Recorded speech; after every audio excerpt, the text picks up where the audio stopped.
photographs and slides in today's meeting on behalf of the Codes Department. The board would ask if you would please to put your cell phones on silent or vibrate so we don't interrupt today's proceedings. We would appreciate it. The procedure will be go through the cases listed on this printed agenda that's available to the left of where you're sitting if you're in the audience. And I do have some cases that have been deferred or postponed, and I'll go over those in just a minute. But we'll go through all cases set for public hearing today. The procedure will be that I'll go first and present the case to the board, explaining the variance request and what the code normally requires for the request. And then after I'm done, I'll ask if there's any opposition present to a case. If there are no hands for opposition, the applicants will come forward then to the table in front of you. And to the right of where you're sitting on the ledge there will be a LED clock. You'll have 5 minutes to present your case to the board and explain your reasons for hardship in a variance case or how you meet the requirements in a special exception type case. And then the board may have questions for you after your testimony, but the clock will run on your testimony and it'll stop for any questions that the board might have of you and your answers to their questions. We'll pause the time, but we'll start it back up once you're back into testimony. If a case does have opposition, then each side of the case, both the appellant and the opposition, will have 10 minutes to present their cases to the board. A reminder, that's 10 minutes in total, not per speaker. For those parties that are here, if you've got multiple people that wish to speak for or against a case, be sure to divide up your time accordingly. Applicants, for cases with opposition, you do have the ability to rebut testimony of the opposition. So the process will be the applicant will go first, and then the opposition will come up and make their statements, and the appellant will get a chance to rebut the opposition's testimony. But applicants, you'll need to save some of your 10 minutes that you're allotted on the front end for a rebuttal of the opposition time. After those times have expired, the board will close the public hearing and then discuss your case openly and then render a decision. Should be noted you have 60 days following the board's action today to appeal in Chancery Court by means of a common law writ of certiorari with the Davidson County Chancery Court if you disagree with the board's decision today. After 60 days, the board's decision is final and no further action can be taken. Let me make a couple of preliminary announcements because we have several cases that are not going to be heard today. And we'll start just right on the first page here. Case 2026-53, the Seven Hills Club. It's the appellant owner of the property at 1317 Hildreth Drive. They've requested a deferral.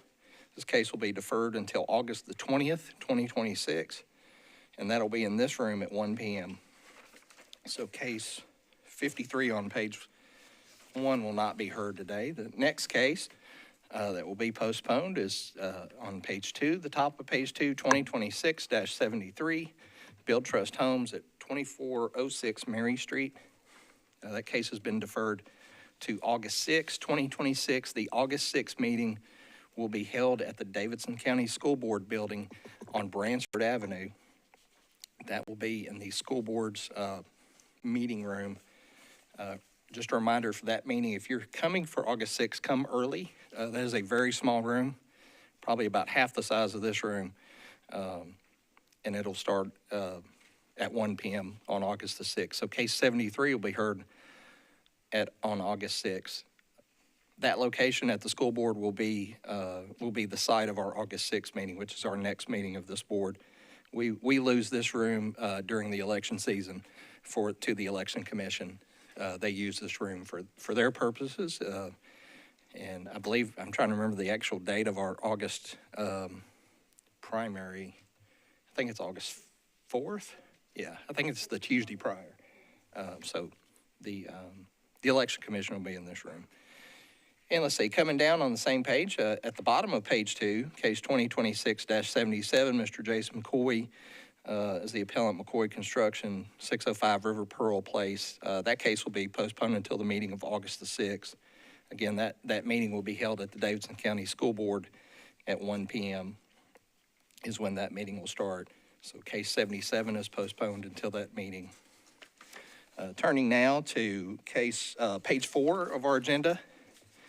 We've had 2 cases at the top. Case 2026-105, David Eldridge, 2843. That case has been withdrawn. The applicant's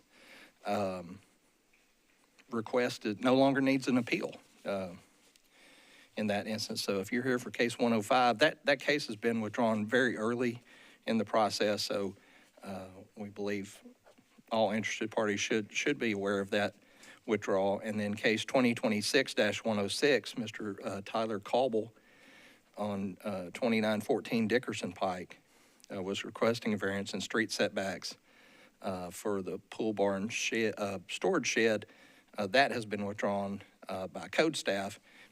This particular site was the former location of the Congress Inn on Dickerson Pike. And that particular site recently did a right-of-way dedication as part of the major collector street plan to, at some point down the road, Metro likely will install sidewalks. That dedication of right-of-way is what triggered the violation of the setback. And our policy has been, if the action of Metro created the issue for the variance, we are not going to hold this property owner at fault for violating the setback. So we treat the setback as from the prior right-of-way dedication. So those 2 structures actually do comply under the code. So on page 4, cases 105 and 106 have been withdrawn. And then finally, Mr. Chairman and members, I think that's it.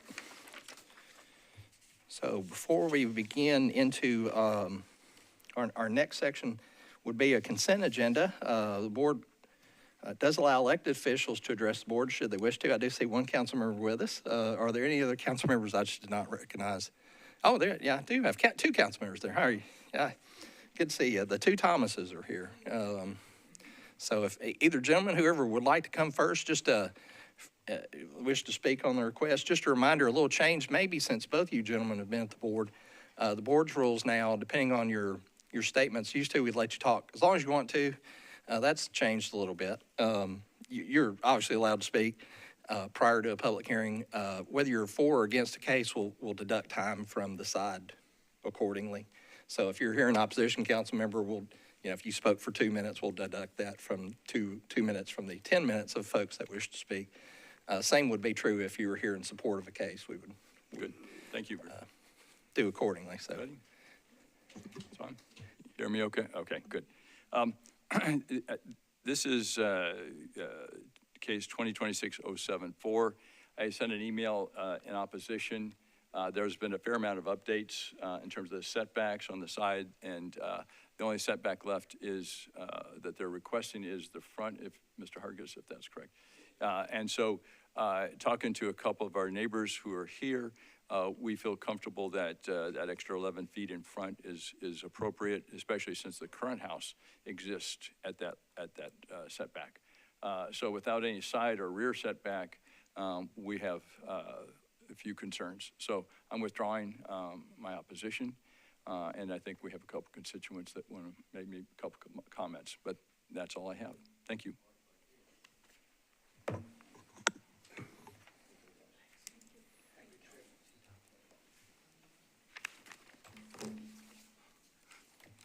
Thank you, commissioners. I am here about case 2026-112 at 2002 12th Avenue South. I did hold a community meeting organized by the applicant, but I helped get it going and sent invites and stuff. And I think there are a lot of attractive things about the project. But I do need to share that there were a lot of concerns, and part of this context is this is in 12 South, and 12 South is feeling some growing pains right now, especially as it relates to parking. And I know that this is here is more about setbacks and height planes, but I do feel the need to share that there are concerns about parking, there are concerns about just, part of it is that there's just still some uncertainty about some of the elements with the height kind of being over a residential neighborhood and the potential for like patios or you know, basically can look out over into the neighborhood from a height is a concern. And just kind of, I guess, along with that, some design questions, because I think there was a question of whether there would be like terraces or patios in the back. And so I think some questions weren't able to be answered because they're still working on getting like a partnership and management details. And I think some of the concern, it was about parking, and they have done a good job of putting 20 spots in, which is definitely more than what they are have to do by right under parking minimums. But parking minimums or elimination of them is a big sore spot in 12 South. And so just kind of the part of it is, if it were just for the short-term rentals, I think that would probably be okay, but that number would probably be okay.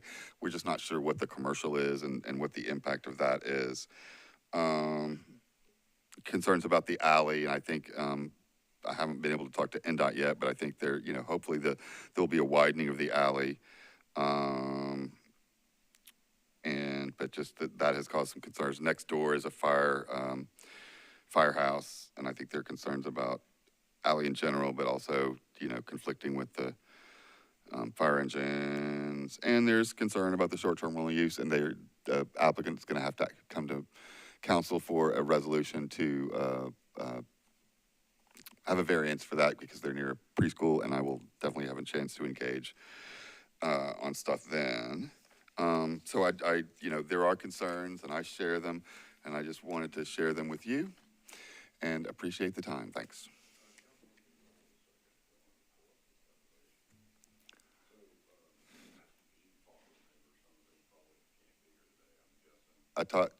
We had a meeting on Tuesday. I've talked to a number, and there's Facebook posts where concerns are stated. Okay, that's what I wanted to ask you. So, it looks like the street and the side setback is pretty much consistent with what's going on over there in terms of the other development that adjoins it. Is that a big concern? The one across. I think I'm hearing is the one across Ackland. Well, yes. Let me pull it up. Well, the one I think they need a setback on 12 South too. I think they need a front end side. I mean, the property that's on the other side of Ackland, not the firehouse, but the other direction. Yes. Yeah, I think that's accurate. Was the bigger concern the height? Yeah, and just some uncertainty about it because of the nature of the short-term rentals and kind of towering is a little strong, but. So they gave us, because I heard you say that there was some uncertainty about balconies, and they gave us a site plan that does show the balconies. Did y'all not have that? It looks to me like they're balconies. In the front or in the back as well? I can't tell. I think at the meeting it was stated that it was undetermined at that point. About the plan? About whether there would be balconies on the rear. Okay. I can't tell. But you kind of see, I think there was one shot where you kind of saw that they were in there, but it was undetermined at that point. Okay. It looks like, I can't tell, but they did submit a site plan with that shows balconies. Actually, the site plan they have shows balconies on the corners, and it looks like the front. Yeah. And did y'all have the neighbors, did they see that? They had these, I think they had, I don't know about all, but they had a lot of these things there. Yeah, I feel like they were both there. Yeah, that one was there, and I sent it out too. Okay. And they were concerned about the balconies. I mean, they're probably not on the front, I wouldn't think, because those are facing. Yeah, no, it was the rear balconies that were the concern, and coupled with the nature of the business that's going up there, the short-term rentals. Yep. With the short-term rentals, but that has to be approved as of yet, right? Yes. So they could get this approved and still not get the short-term rentals approved. That's accurate. Okay, all right. Thanks. I just wanted to get that info. I appreciate that. Thanks. Yep.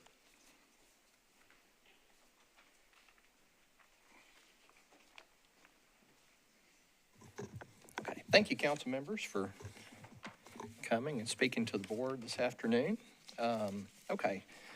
Next step will be the following cases that I'm going to call are cases that have been recommended for the consent agenda by the chair to the other members of the board. Prior to this day's meeting, the chairman reviews all the cases on our agenda today, and if in his opinion, the case has met the criteria for the application they've requested, either by showing a valid hardship or showing compliance with the special exception provisions, he recommends the cases to the remaining members of the board present. The board will vote on all of these cases at one time by voice vote. So if you are here in opposition to any of the next numbers I'm going to call, if you'll raise your hand, please, and I'll recognize you, and we'll pull the case off of consent, and we will hear it in its order listed on the agenda. Okay, so the first case recommended for the consent agenda is case 2000, is on page, bear with me, page 3. Case 2026-88 is recommended for the consent agenda. It's Brandon McDonald's request at 125 A and B Kingston Street, requesting variances from street setback and the parking requirements in the R6 district. The applicant seeking to construct a two-family dwelling. Are there any parties present in opposition to case 88 on 125 Kingston Avenue? Okay, I do see a hand up. We'll pull that case from consent and hear it in its orders listed on the agenda. Thank you, sir. The next case, again on page 3, recommended for the consent agenda is case 2026-104, Jonathan Redford at 4700 Lovewood Drive, requesting a variance in the street setbacks. The appellant seeking to construct a front porch. Are there any parties present in opposition to case 104 at 4700 Lovewood Drive? Mr. Chairman, let the record reflect see no hands. Next case recommended for the consent agenda is on page 5. Case 2026-108, Mr. Eric McGinnis is the appellant. ECE GF Nolensville LLC is the owner of the property at 6121 Nolensville Pike, requesting variances from the percentage of the building at the setback and parking in the MULA district. Are there any parties here in opposition to case 108 at 6121 Nolensville Pike? Mr. Chairman, seeing no hands. Next case, staying on page 5, case 2026-109, Mr. Andrew Dulac, the appellant and owner of the property located at 805 Meadow Ridge Court, requesting variance in the rear setback requirements in RS-20 to construct a screen-in and cover on an existing deck on the home. Are there any parties here in opposition to case 109 at 805 Meadow Ridge Court? Mr. Chairman, seeing no hands. The next case recommended for the consent agenda is on page 6, case 2026-111. Mr. John Michaels, the appellant, the Andrew Gibson and Andrew and Patricia Gibson and Charles Brandon, the owners of the property at 4410 Idaho Avenue, requesting a variance from the side setback requirements in the RS5 district. Are there any parties here in opposition to case 111 on Idaho Avenue? Mr. Chairman, seeing none. And then finally, case 2026-112, Thompson Burton PLLC, 12 Lives LLC, the owner of the property located at 2002 12th Avenue South, requesting special exception, street and side setback, and height control planes in the CS district. Are there any parties here in opposition to case 112 at 2002 12th Avenue South? Okay, Mr. Chairman, seeing none, that is your recommended consent agenda. Is there a motion to approve the consent agenda? I move to approve with associated conditions. Okay. Yeah, let me make clear on 112, that, which is on the consent, the applicant has agreed to the planning commission conditions, correct? Yes, sir. Okay, all right. I just want to put that on the record. All right, so there's a motion. Is there a second? I'll second with brief comment in that on item 112, it dealt with the future right-of-way reservation or dedication. Is that correct? The planning recommendation? I believe it talked about sidewalk requirements being constructed there at the intersection.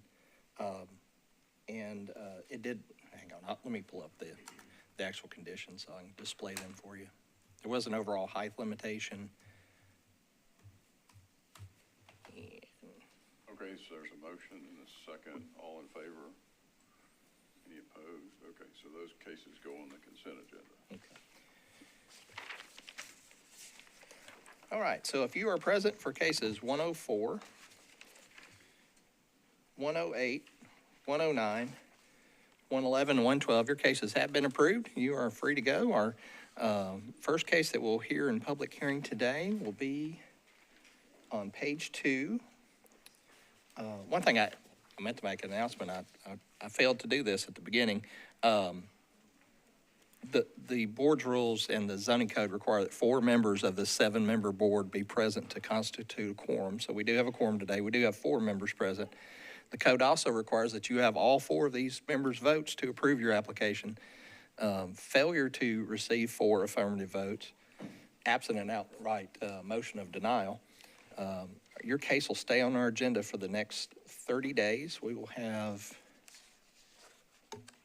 1 meeting in the next 30 days. That'll be the August 6th meeting at the school board. If at that time the 3 members who are not present have not watched the YouTube videos and caught up with the other 4 members and they choose not to participate, your case will be deemed denied by operation of law.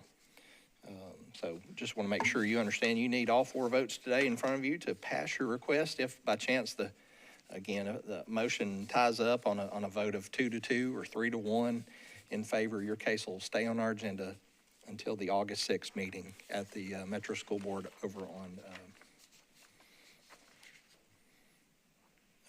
on that date at 1 p.m. So we'll call first, is the appellant present for case 2026-74, Abram Mitchell, the appellant Triple M Development LLC, the property located at 1104 Davidson? Okay, all right. And we do have opposition present at this case, so if you'll come forward to the table at this time, I'm going to reset clock. Don't know if you heard my initial comments. You'll have 10 minutes to present your case, but I'll go first. Please go ahead and have a seat. I'll show the board what you're requesting and any photographs or site plans, and then I'll give you an opportunity to speak. You'll have 10 minutes to present your case to the board. You'll want to save some of your 10 minutes for rebuttal. There are folks here in opposition to, or folks that may have comments on the case. And then, so let me pull that up and give me just one moment and I'll get that started.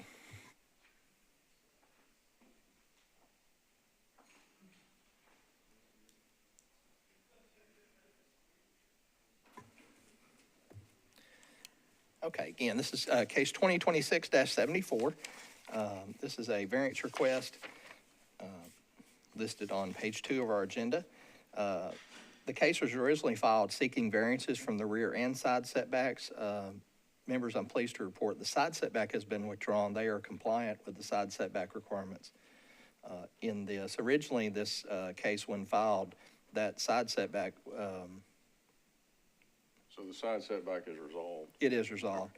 And the request, actually, we've got a error there listed as rear. It's actually street setback on the, yes, sir. This is the site plan submitted by the applicant. If you'll recall, this came before, it was on a hearing previously at our last meeting. We had sort of a hand-drawn site plan.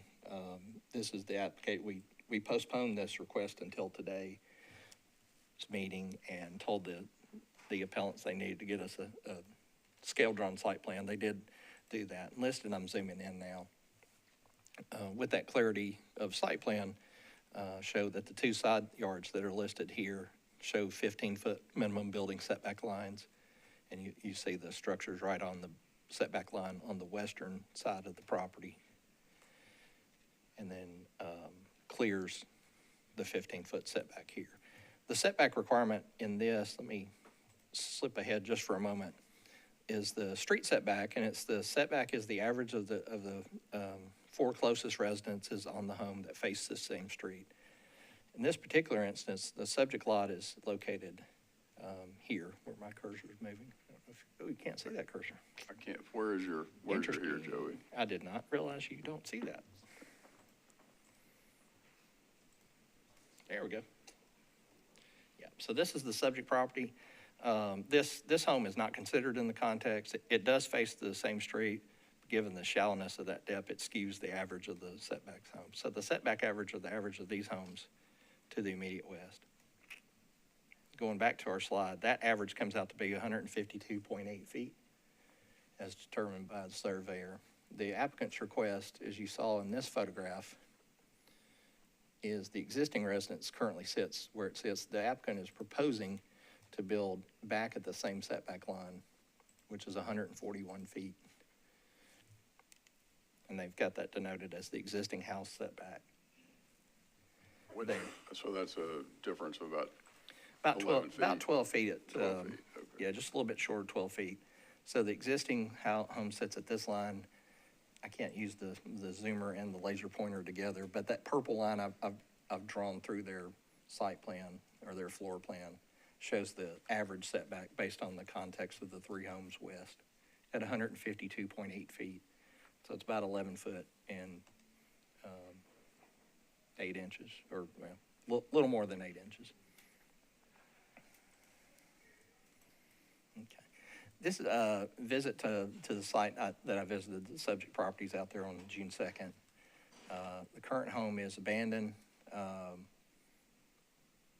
We do have an RFS complaint registered with us that the home was either vandalized, windows knocked out. We abated the property owner, told them to board up the site. They are supposed to paint the boards to match the residence. That has not been done yet. There is a demolition permit application on file to demolish the home. It has not been pulled as of this date. And let's see, that's all I've got for you. So I'll leave this slide up. I can zoom in if you need to. I do have a parcel viewer in another window if you need anything from that. And with that, I will turn it over to the applicant to make his case. Applicants in opposition, everyone coming to speak to the board today, if you would, when you sit down, give us your name and physical street address, and then after your introductions is when I'll start that clock for your testimony. So we'll start with you, sir. Good afternoon, members. My name is Carter Phillips. I live at 404 Portsdale Drive in Brentwood, Tennessee. I work for Triple M Development and Mr. Mitchell, and we are requesting this adjustment to the setback due to the irregular shape of the lot. Pushing the home back further would challenge that side setback and shrink the backyard for the future homeowners. So that is why we're requesting to be able to use the existing home's street setback, which is 141 feet. Regarding the code violation and the vandalism to the house, we have boarded up all the windows, but I have not had them painted to match the existing home. I apologize for that. We'll take care of that tomorrow if it's not raining.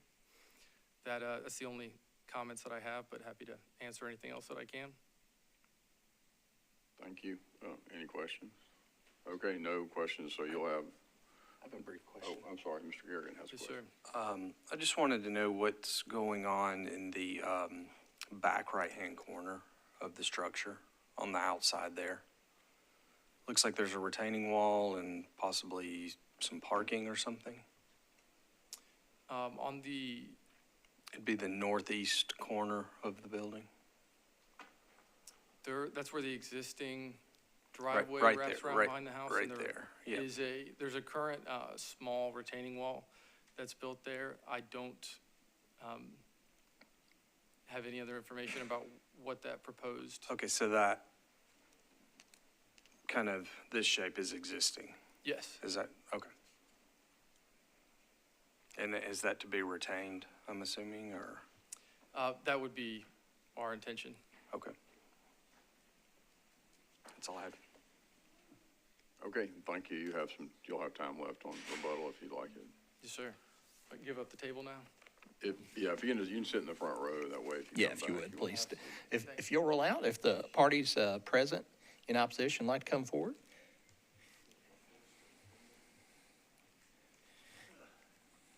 Yeah, feel free. Whoever wants to speak, got 4 chairs up there, so come on up and have a seat there. All right, sir, as you saw, well, of course, you're kind of our lead-off header today. I'll start the clock after you identify yourself. And Greetings. All right, my name's Drex Newman. I own the house to the left of the one that we're looking at. It was actually in the pictures that you saw it's the one to the left of where it's identified there. So I was prepared to be against the variance, and I'm still not sure if it's been withdrawn or not. It sounds like I'm okay with him going forward a little bit, but the side and the back I was unhappy with, and I got a lot of concerns.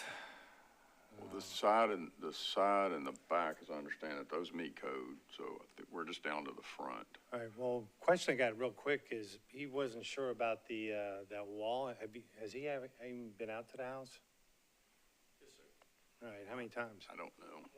Once, okay. Yeah. I've lived next door for 10 years. if we could, address your questions to the board. And Oh, we'll let sorry. them- That's All right, okay. I'll just get this No, over no, no, with quick. it's all good. All right, so one of my concerns is going to be a big giant house next to my house.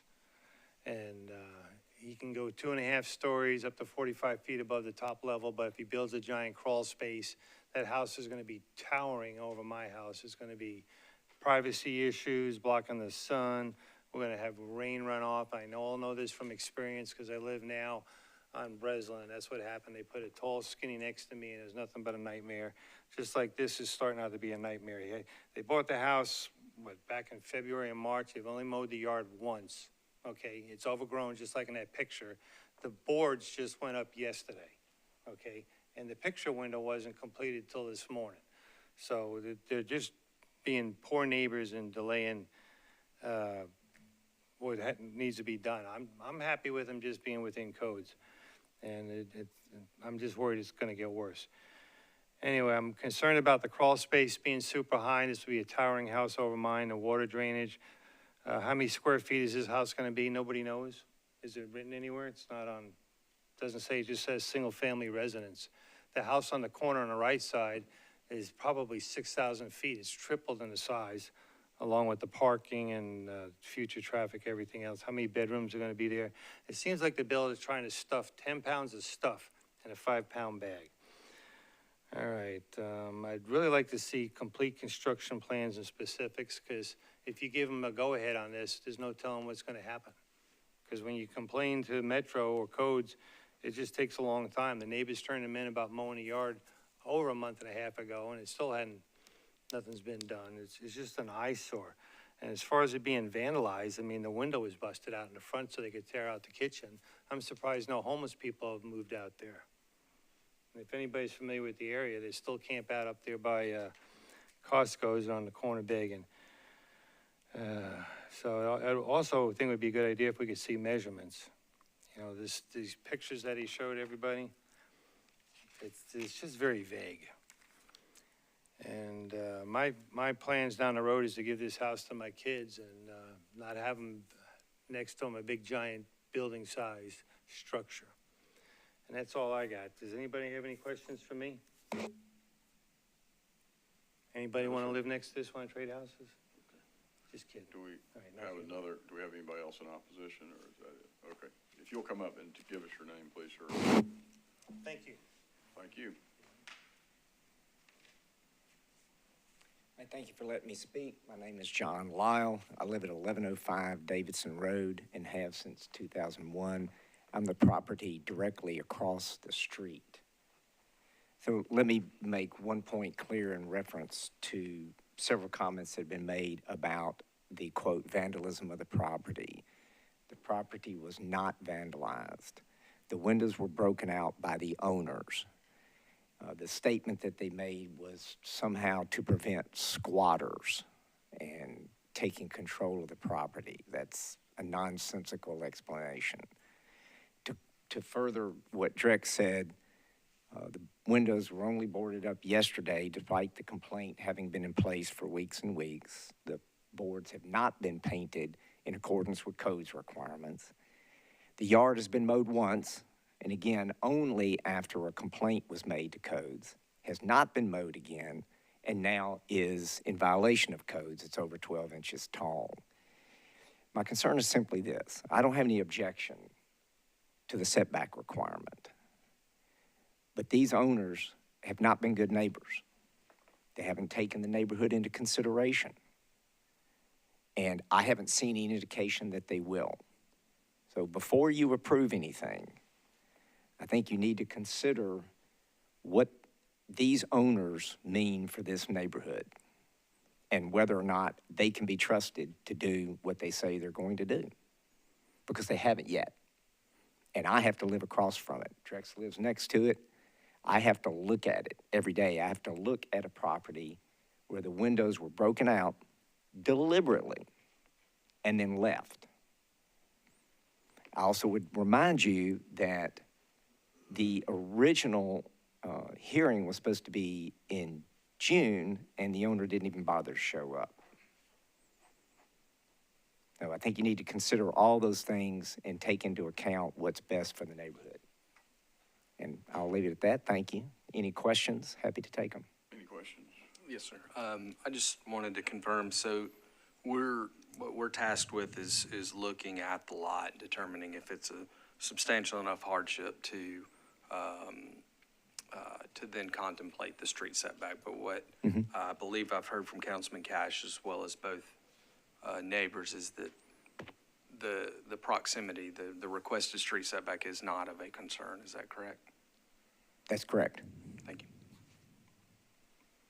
But I would submit that you have discretion to approve zoning requests, again, at your discretion, and consider all the factors. Thank you. Okay, any other opposition? Any other questions? Okay, thank you. Thank you. Any other opposition? Okay, the applicant, you have anything? You've got 9 minutes left if you want to speak to any of this. You don't have to, but you're welcome to. I'll make one short comment. Sure. Thank you, members. The only comment that I would make is a personal apology about the yard, and that just like painting those boards, if weather allows, I will make sure that happens tomorrow. I'm personally brand new to this project and can't speak to the grass not being cut in the past, but now can say that I will take care of that, weather allowing tomorrow. Okay, thank you. Is there any questions for the applicant for you? Okay, well, thank you. We'll close the public hearing and discuss. Well, I mean, I don't hear really any opposition to the front setback. I understand the neighbors have concerns, but those are things that when I walk out of here today and every other board member, we can't control. We're not codes, and we're tasked, as Mr. Garrigan said, with just determining whether this 12-foot setback is appropriate or not. And it's clearly a odd-shaped lot that it is a hardship in my estimation, so. I just want to state one thing. I used to represent that area, so I'm very, very familiar with that area. And I do share the frustration coming from the neighbors, because everywhere in the Westmead Hillwood area, the perfectly fine ranch houses torn down and then replaced by three times larger home, and which is within the cause, clearly. But I do share, frustration and totally understand. But at the same time, I think this request is a meet cause, and if we push back as contextual overlay requires, it will place the house much closer to the neighbor, and then setback will be closer. So if this house is within the existing front setback, I think considering odd shape lot and also considering existing housing, seems like accepting variance might work better for the neighbors. Yes, and I wanted to also mimic part of that, the fact that it is basically just continuing the streetscape that was there with the prior house as far as the street setback goes. And looking at the site plan, I did think there was an opportunity to potentially slide it back a few feet. and still not hit that angled side setback back there. But the fact that that is a existing retaining wall to be retained, you know, it, to me, keeping that character, I think, is a good design choice. So I would make a motion to approve. A second. I just want to make sure that this is a motion to approve the street setback only and not a variance for the side or rear setbacks. They don't need that, as I understand it, so yeah, I understand it just to be the front setback. Was there a second on that motion? Okay, so there's a motion and a second. Any further discussion? Okay, all in favor? That passes. All right. All right, case 74 has been approved. Our next case today will be the top of page 3, case 2026-88. Mr. Brandon McDonald, the appellant, Urban Dwell Homes General Partnership, owner of the property located at 123 A and B Kingston Street, requesting a variance in street setback and the parking requirements in the R6A district. The applicant seeking to construct a two-family dwelling, referred to the board as under section 17-12-030 and 17-20-030. The appellant has alleged jurisdiction. We do have opposition present. Applicant present for this case? Okay, if you guys will come forward, I'll go over the case for the board members first, and the applicants will come first. You'll have 10 minutes to speak. Both of you, you'll want to save a portion of your 10-minute time for rebuttal. And then once you're done with the board, and the board may or may not ask questions of you, you guys will step back and take a seat, and we'll hear from opposition at that time. So let me get that queued up. And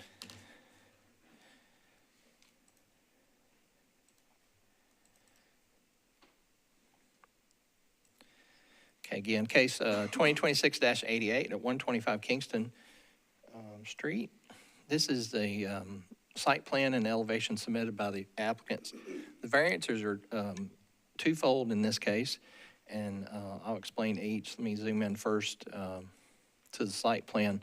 The variances here involve the street setback, which the required street setback here would be, sorry, zoomed out too far, 20 feet is the required street setback. As we talked about in the prior case, and I'll show you on the ground shots, the street setback is typically the average of the homes along the street. In this instance, the homes along the street all are inside of the minimum 20-foot street setback. All of them sit close to the road.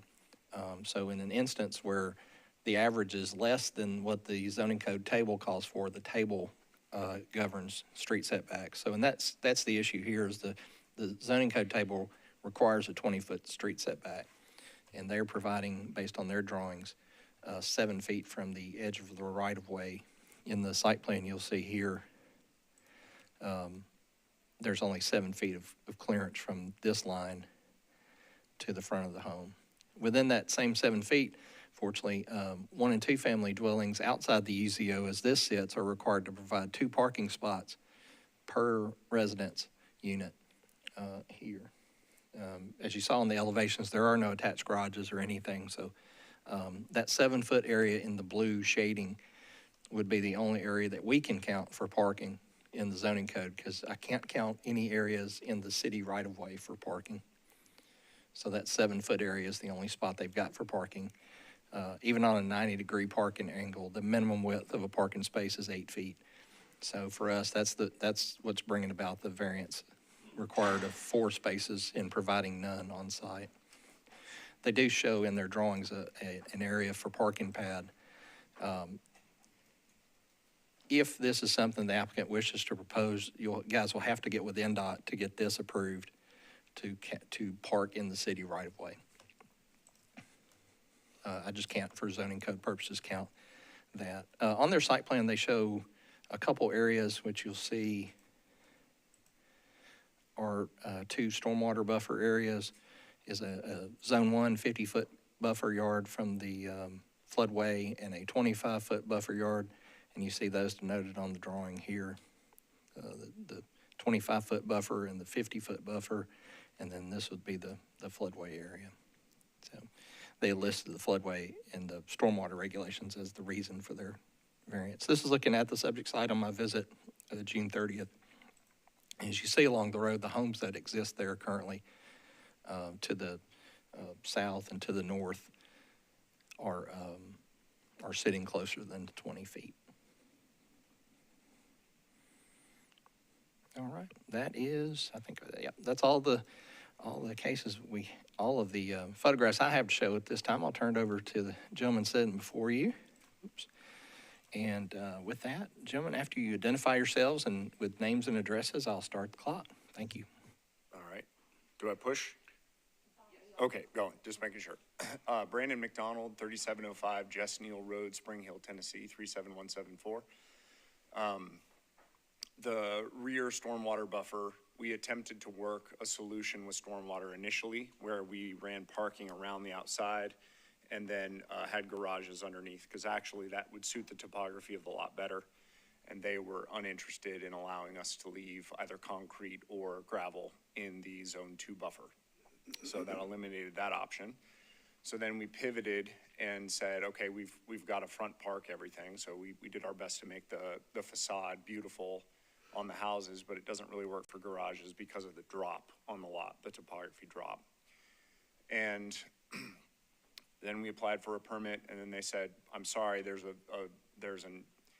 in my opinion, a right-of-way that's far too large on the side of the road here. And so that's why we're in front of you here. And we do not want to have zero parking for the houses. What we have to get in order to actually get our permits is the permission for this to go through, and then we will build this, and we will tell the people, I know that this beautiful concrete is here, but evidently you're not allowed to park there, so enjoy your new home, please don't put your cars there. Or we go to NDOT and they say, okay, we're cool, you're good to park your car there, that's fine. We've no intention of trying to push cars onto the neighbors. Where are they gonna park? They'll I mean, park you've clearly got a hardship here. You've built up to where you can, and it's really unworkable. We want to build this plan. So we want 2-car parking for each of the homes. And, we want 2-car parking for each of the homes. So we would like the cars to figure out permission, how to park in front of the homes, but it seemed like there was no good way for us to get that through. We couldn't get the right-of-way moved, like it sounded like that was much too complicated. And if you go down the rest of the street, I mean, especially when you get to the end of the commercial property that's on the end of the street, they've got a fence line that's literally sitting on the road. They're using the entire thing for use. Justin, you probably are more articulate than I am about this one. You got any feedback? Yeah, so if I understand this correctly, if you get approved, if we require you not to have any parking places, the plan is try to then get permission from, I'm not sure who, Mr. Hargis, to be allowed to park in the front, even though it's against code. And so what will you do if you don't get that? I guess my concern is, look, and I think you've got a clear hardship here, but what if that doesn't get approved? And you'll be imagine you'll be a lot of money into this. Yeah, we're already into a lot of money because of the holding costs, because of how long everything's happened. So, I mean, we can't just like let the lot go. So I don't know if it would be a formal, something formal where we would go reapply with stormwater to try to work something out. The answer is I don't know. To me, the thing that makes the most sense is that we would be allowed to park 2 cars in front, because that makes the most sense. 2 cars in front of each unit, since that makes the most sense with the existing roadway. We're just trying to work within the framework that. Yeah, I totally understand. Just so I can confirm. So, Mr. Hargis, if we approve this, we're not approving the parking in the front. They would, right, they still have to, okay. Well, if you approve this, there won't be any parking required. Right, they still have to, if you want to get this additional parking, you have to go through another step. Okay, I'm sorry, Yes, you were going to talk, but before I lost my train of thought, I wanted to ask him. So. Justin Crandall, Builder Assist, 1348 Sydney Terrace, Mount Juliet, Tennessee, 37122. My thoughts were, if we had the parking requirement waived, then they could still build the concrete pad, again, at being clear with whoever purchases the property. Technically, you're not allowed to park there, but we could also pursue in tandem possible easement with NDOT to allow parking. Because again, if you look up and down that street, it's full of concrete. There are several other parking pads all the way down to, from end to end. That right of way is being used and it's full of concrete. Including the new construction houses that are to the right. And I understand that they were allowed, they're able to pull through that concrete, but they're using it as parking as well. So, yeah, like I said, we're just trying to work within the constraints we're trying to work within the constraints of the law and the zoning code. This has just been a very complicated one. And honestly, I would be fine to go back and try to get it so that we could rear park underneath with stormwater.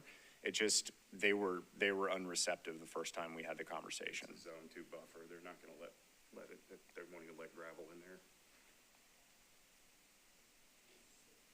Any questions? I don't have a question, but just a statement for the record. I have previously worked with Mr. McDonald and Mr. Crandall, but it will not affect my judgment. I have not worked on this specific project. Thank you. Okay, thank you, gentlemen. You'll have some time left. You've got some opposition, so you'll have some rebuttal time left. Okay, so these gentlemen step away. If the opposition will come forward and present their testimony to the board. Sir, you saw how the last case proceeded. Would you please identify yourself and make your presentation? Hello, everyone. I'm Jeremy Duckett. I live at 127 Kingston Street.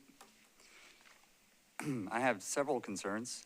For one, ample parking was the first concern I had. Our street's pretty narrow. There's not a lot of room for like emergency vehicles, ambulances, or fire trucks. We're a single family home. We have a family, a toddler, who's definitely playing in the backyard and whatnot, and there could be any time where we'd need emergency crews to be able to come through if something were to happen. So basically, I would like to know what the encroachment truly is, the bare minimum needed to make this design maximize. Is it trying to maximize themselves and fit into a structure, fit into a lot that they don't fit in? Maybe they could look at alternate designs with a smaller footprint that would allow the parking. And I just wondered if they've actually seeked out any of that before making this go that much closer to the street. Another concern is what my daylight's gonna be like. It looks like they're gonna build pretty high, kind of cutting off. We're facing south, so sunset's on the other side of their house. That means that would completely cut off my daylight, maybe at, let's say, 3 o'clock.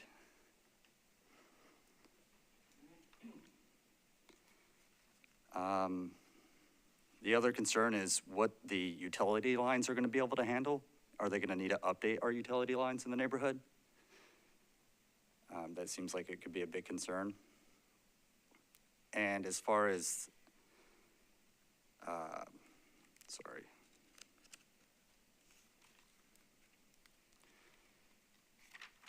as far as trying to park in the back like they were suggesting that they would like to do, I can't even do anything in my backyard. We're, zoned for a flood or debris to be able to withhandle the flooding over in our backyards.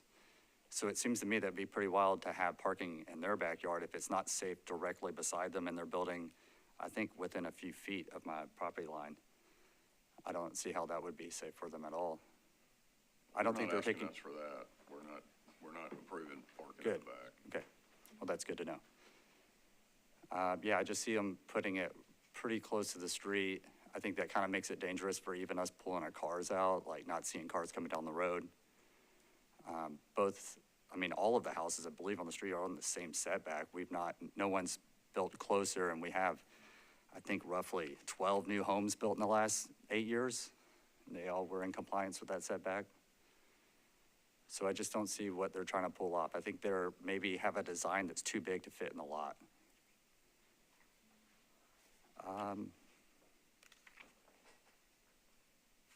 I guess that's about all I have. I have a question. I just Yeah. want to confirm. So the front setback they're asking for is at 4.2. This looks like it's roughly 2.5 feet closer to the street than yours. Oh. And there are other neighbors who are even closer. I know the parking is a separate issue and definitely heard you on that, but I want to confirm, do you have an issue with that street setback one way or another, and Okay, just so I want to make sure misread I that. understand where you. Right, yeah, I on guess I that. misunderstood that. From what I saw, I thought I was seeing that they were gonna build like halfway closer than what I am. Right, I think this is a confusing location because it looks like the right-of-way is not centered on where the pavement of the street is. Right, okay, yeah, so that definitely looked different. I didn't know it was only 2 feet. That's not a huge difference. I guess then my major concern would be, where are the cars gonna fit? Because my parking goes beside my house, and my neighbor's parking beside me, theirs goes into a garage.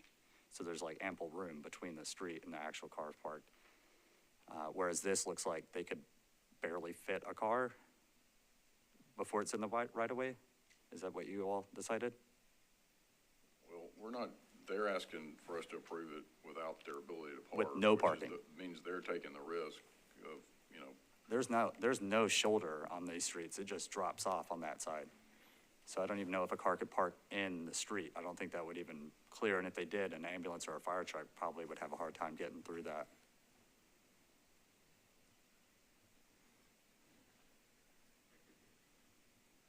any more questions for that? Well, I guess my next one would be water runoff, with them going to their property lines on both sides. Does that mean water is gonna be running onto my flood zone property? Am I gonna have more trouble with water coming out of my property? We don't deal with stormwater here. They'll have to get separate approval for that. Okay, That's handled by another department, not us, so. okay. Okay, thank you, sir. Thanks. We'll, hear back from the applicants if you've got rebuttals.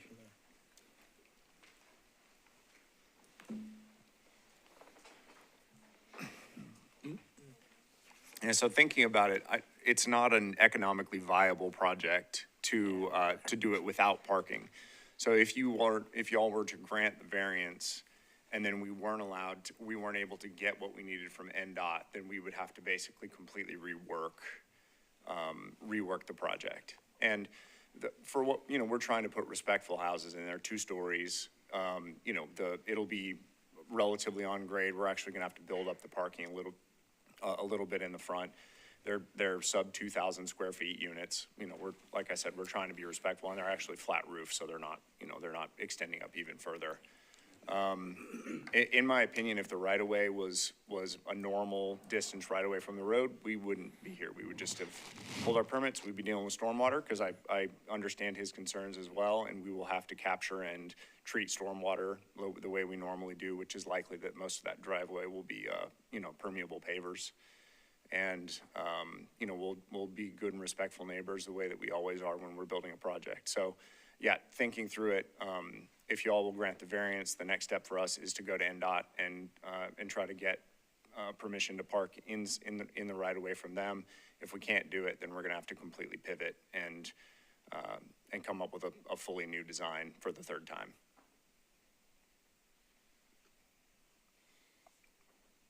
So, and is it still, have you put any of the foundation down, or No, sir. Okay, so it's still. Okay. No, sir. You just have development costs in at this point? Yeah, holding costs and development costs. I think we probably have $30,000 worth of changes so far, because we've had like false starts with the BZA a couple times now, because it is complicated with the right-of-way. There's not really a good mechanism to just try to get a variance to hey, can we park within this? We're getting a bunch of from everybody. NDOT doesn't really have an appeal process in place, which has been a challenge for years. But. Any more questions for the applicants? Okay, we'll close the public hearing and discuss. Well, as I said earlier, there's clearly a hardship here. They've pushed the building to as far back as they can. To me, if they're entitled to a variance, and I'd really question, that's why I thought, what's the market if you build these things and you have no parking? I would not want to be trying to sell, but I think if we approve it, then they're either going to get permission to park or they're not. If they don't, then it isn't going to go forward. So I think my concern would be, given the narrowness of the street, and even a 50-foot right-of-way is not that wide if this street were to be improved in the future. So my concern would be that if they were to, one, build the parking, and then in the future the street gets improved, then they would have no parking. Or two, that they could go ahead and build it without parking. I know that might not be market, but it would still be possible, and I do think that could be a concern for the safety of the neighbors and site access, given the fact that it looks almost impossible to street park in this area. So I have a bit of concern. The street setback, I don't think is too much of a concern, given the context here. It feels in line with what the neighbors are providing. But I do have concern about the parking variance, particularly given that we have no certainty that what they're proposing is going to be able to happen and stay long-term. Joey, I have a question for you. Yeah, shoot.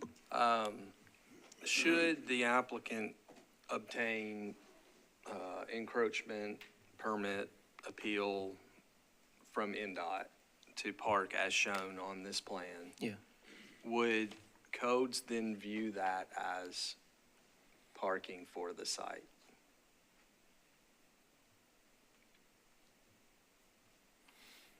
And where I'm headed with that is, I think that's a discussion for another group, another body, another time. And I think we're all pretty comfortable with the street setback. It's the parking that's the concern. So if we approve the street setback and then they go and get NDOT's permission to do it as drawn currently, then would they be able to come to you for a permit?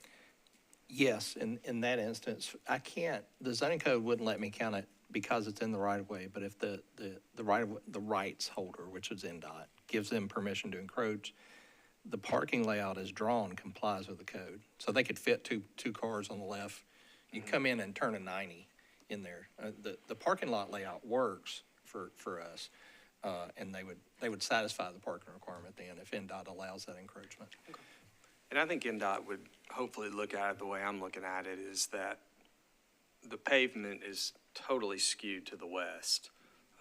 So were Kingston Street to be improved in the future with sidewalk and curbing, it's likely going to be on the east, but there appears to be ample space even outside of this parking for curb, a grass strip, and a sidewalk.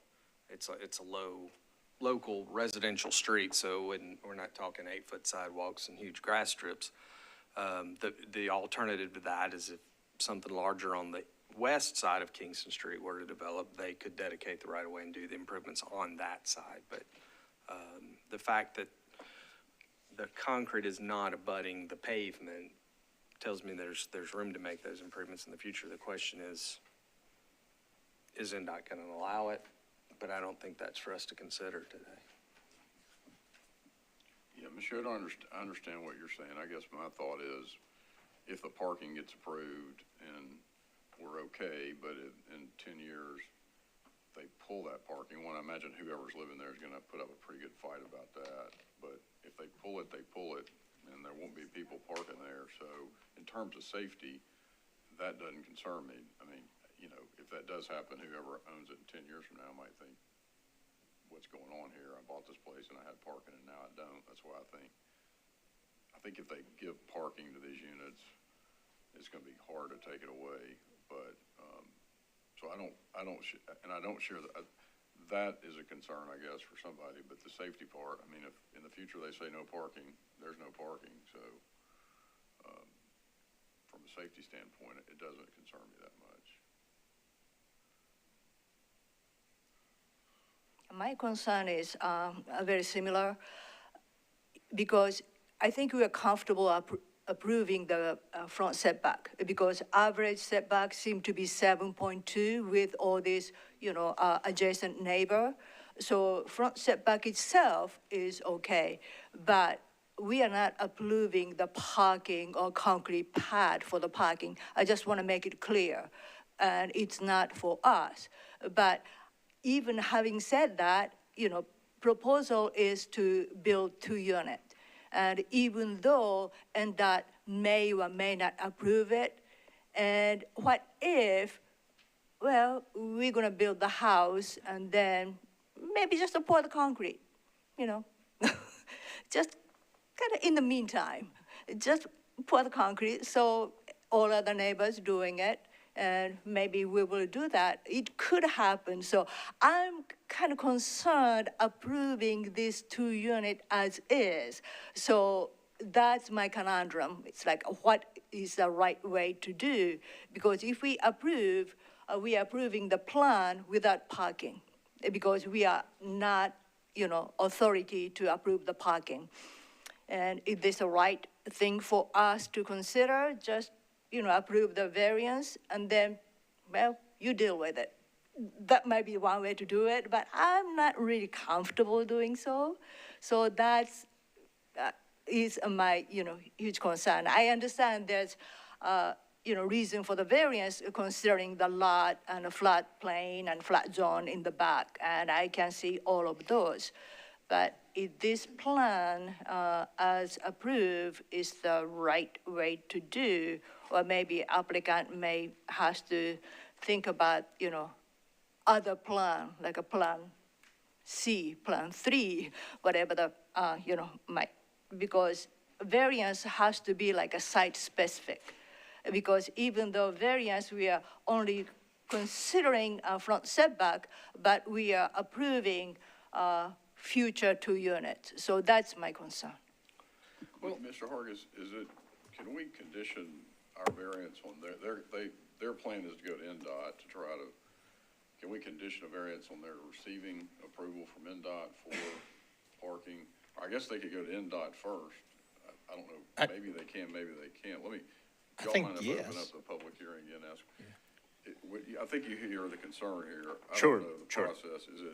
Has NDOT said you have to get the variance before they're gonna do anything? Is that where you are? Well, it would be interesting. So I feel like we would have more of an ear of NDOT if we had the approval from the BZA, and if the condition was that the variance would not be granted unless we also were able to secure permission from NDOT. That seems like it kind of it kind of alleviates the fears, which are understandable, because I do understand that it's potential that we would just go pour concrete. Is that legally viable for us? I think you could do that. It's a reasonable condition. It's, it's, you know, condition precedent that you get. Yeah, I think that's what I was hinting at earlier is if we approve the street setback, not the parking request, then they would then have to go to NDOT to get that as parking, which Joey would then view as code compliant parking. Therefore, there'd be no need to come back to us for the parking. Right, but so my question for them, if the public hearing can still be open, is do you think NDOT needs to have a variance where we have said you don't have to have any parking spaces, or do you think the variance for the street setback is enough to work with NDOT? It seems to me that because of the structure of NDOT, it seems if we had the blessing of you guys and that we had alleviate the neighbors' fears, that we would get a lot further with them, and it would help us get our foot in the door. Yeah, I guess my concern is NDOT might say, well, they really hadn't said,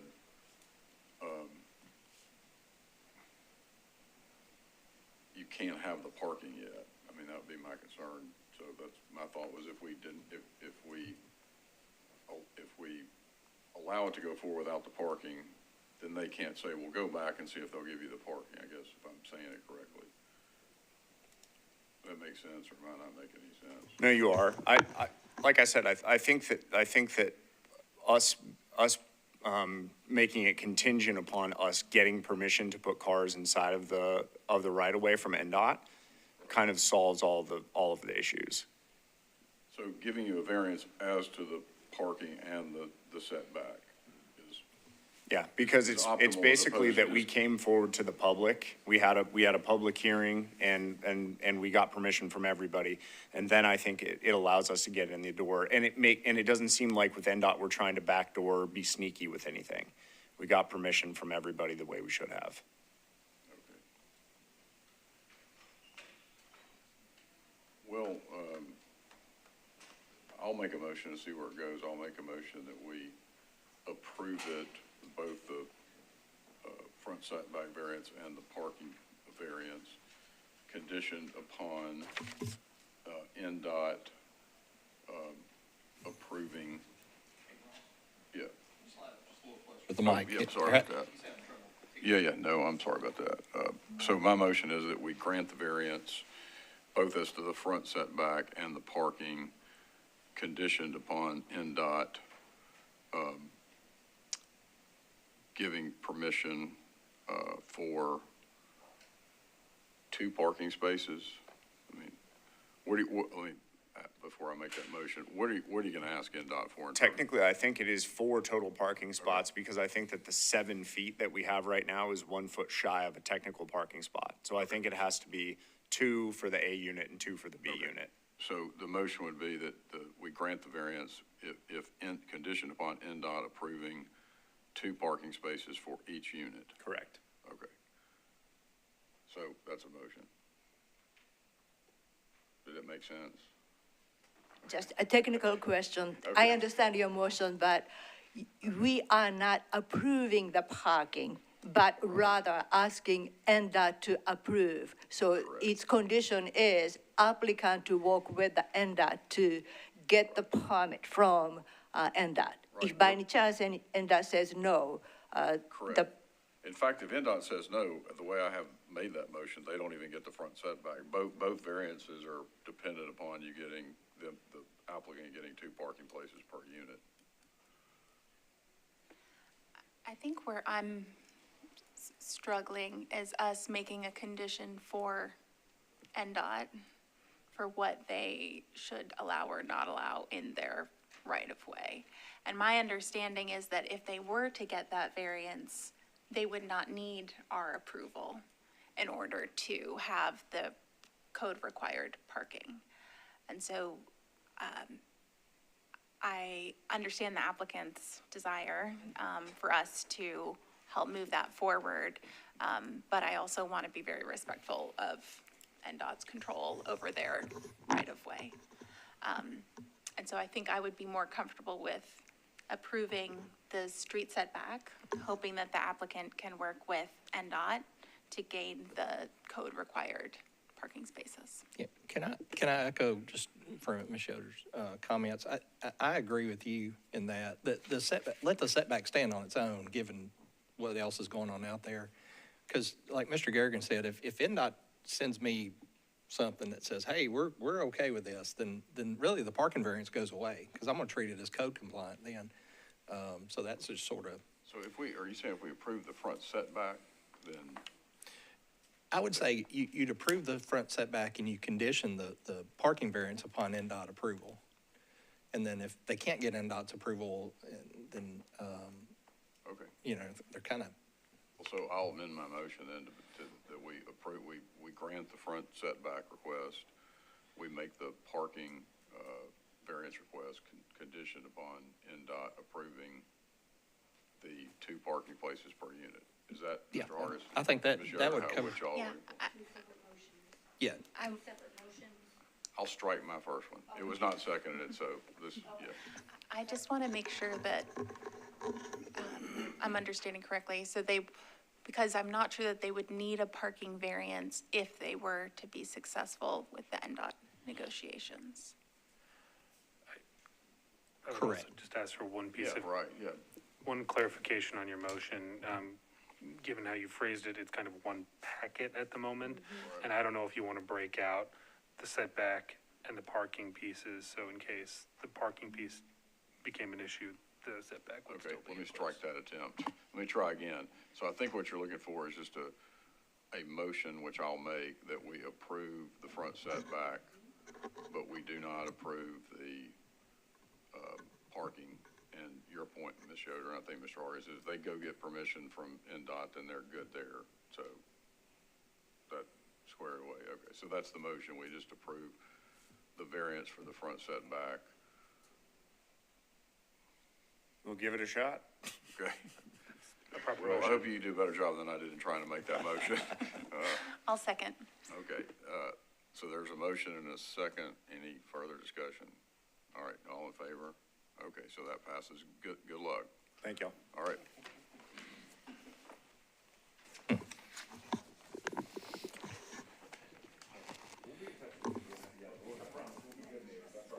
how are you? Okay, our next case is case 2026-103. Jeff and Sarah Perkey, the applicants and owners of the property at 8696 C Haselton Road, requesting a variance from the height requirements in the AR2A zone district. The applicant seeking to construct a barn.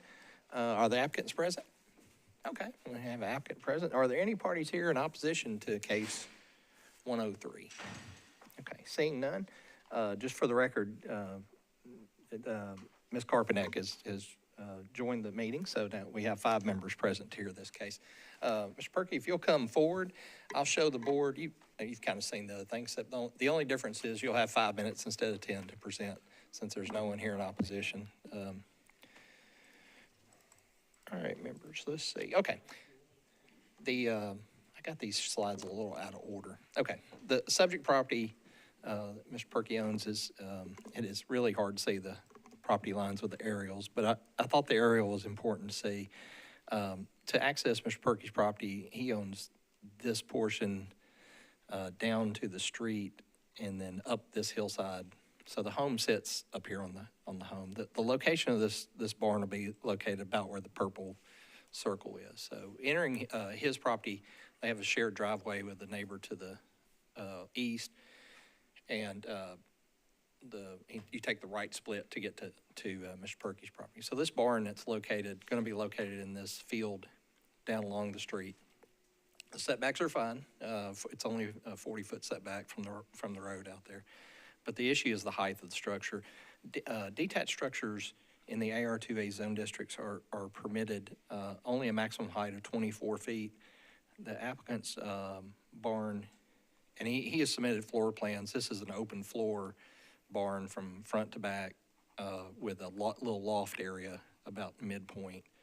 I can pull up those floor plans. I didn't include them because they really weren't relevant to the height discussion, but Mr. Perkey and I had conversations, make sure this is not, going to be a house or something else going on out here. But in the drawings, the overall size of that home is at 33 feet. And so he's about 9 feet too tall there. But and I believe the roof pitch on this is 10-12. But with that, I'll turn over to Mr. Perkey. Just for the members present, Mr. Perkey and I had a discussion about whether this structure is intended for agricultural purposes, because there's some state law nuances that exempt agricultural buildings from even having to have a building permit. So we've taken the position, if you're exempt from permit, you're exempt from zoning regulations as well. So there wouldn't be a height restrictions. He answered honestly, he said, no, at this time we're not farming anything like that. So I got to treat it like a garage. But should Mr. Perkey just, whichever way this goes, should he somewhere down the road start farming out here, that the variance kind of goes away. But he's doing it the right way, at least coming to ask permission rather than forgiveness. So that we get sometimes with our agricultural zone neighbors. So with that, I'll turn it over to him. Sir, you'll have 5 minutes to present your case to the board. Thank you guys for letting me speak. So we're seeking to build an accessory structure or barn, adjacent to our house on some large rural land that we own. The pitch of the roof is really what's causing the issue and why we're requesting the variance. We've designed our house that we've built is a modern farmhouse with a steep pitch of roof. So we've thoughtfully designed this structure to not be kind of an afterthought type barn, but be in harmony with our existing house to maintain the integrity of our design as well as the aesthetic of the neighborhood. That's one of the reasons that it's high. Additionally, it would be used to store currently, like my tractor's sitting outside because there's no place to store it. I need a place to store it and its implements. We also live on a private drive. Haselton, that area, if you're familiar, also has it's a private road, and we use my implements and tractor and stuff to maintain the road where we can. We all kind of do it as a community, but I'm the one that has a tractor. So we need a place to store that and store any future tools and implements for, future needs on the property. Yeah, that's pretty much it. I mean, I think it's a balanced request to keep the design in, you know, kind of in harmony with the house and our architecture. You can see the pitch of the roof there. It's another metal roof that's silver there. There you go. Which is actually steeper than where we are with the pitch of the roof of the barn. But yeah, just to maintain harmony of that, and then also serve as a need for us to, you know, keep equipment in it and get that out of sight and have a nice building that would be used for utility. Okay, any questions for the applicant? Okay, well, thanks. We'll close the public hearing and discuss. You might want to stay just in case anything comes up that anybody has a question about. Okay. Thoughts? Well, don't see how this is going to bother anybody. It's, you know, very rural, but I don't see a hardship, and we always have to have something to hang our hat on in terms of hardship. I think Mr. Hargis made a good point, which I think is if you plant a row of corn, you don't have to come here because there's as I understand it, a pretty easy farming exemption. Don't quote me on that, but I mean, if anybody else sees a hardship, I don't see what you're doing is going to have an effect on anybody, but one of our requirements is there has to be some type of hardship.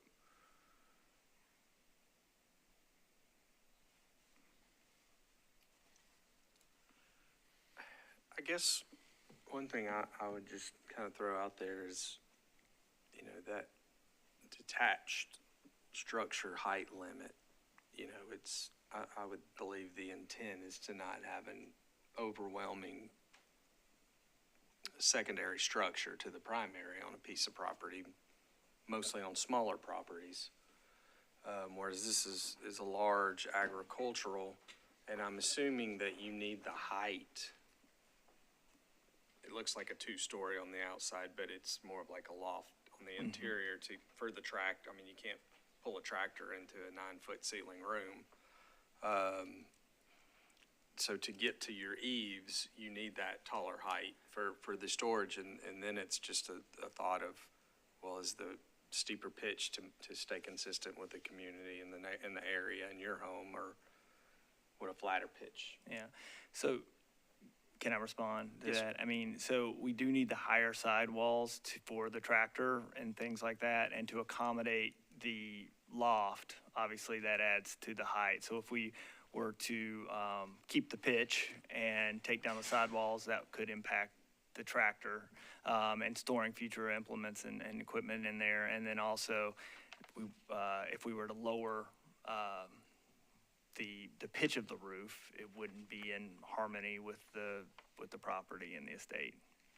And I don't know that meets the letter of the law as a hardship, just a thought for further discussion. Does anybody see a hardship? I mean, or an exceptional we can use an exceptional circumstance too, but I think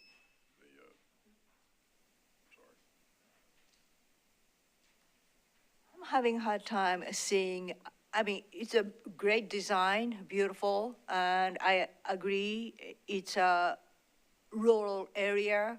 You know, that size of the structure will not bother any neighbors. However, you know, the hardship is the one, and if this structure is, you know, like agricultural, those structure, you know, he doesn't even have to be here. But as presented, I'm having a hard time see a hardship. Understand, want to put the tractor in, and I think that's a want, but it's not a hardship to me. Yeah, when we talk about hardship has to do with some characteristic of the land. So I'll make a motion that we deny the application. I don't see any hardship with the land. I don't have an issue with what you're doing. I think that there is an avenue here for you that's pretty viable that Mr. Hargis has mentioned. So I'll make a motion, we deny the application. I don't see a hardship that qualifies. I second. Okay, there's a motion, a second. Any further discussion? All in favor? All opposed? Okay, so that passes 4-1.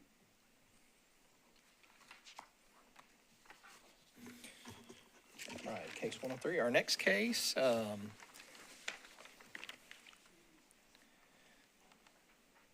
case 2026-107, Clark and Haselton Properties, appellant owner of the property at 370 Rio Vista Drive, requesting a variance from the 2.5-story limitation and parking requirements in the R8 district. The appellant seeking to construct a 3-story, 2-family dwelling on the lot. Is the applicant present? I know the applicant's present. Are there any parties here in opposition to case 107 on Rio Vista Drive? Okay, seeing no opposition. Sir, you'll have 5 minutes. If you'll come forward, I'll explain to the board the issues, and we'll get started. The gentleman's got some, Christie, just to your right, or some site plans. If you don't mind, pass those out to the board members.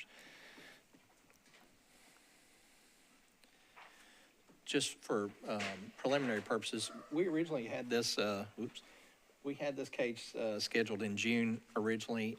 At the time of the application that the gentleman came to see us, was aware that the council recently amended the maximum height permitted for 1- and 2-family structures.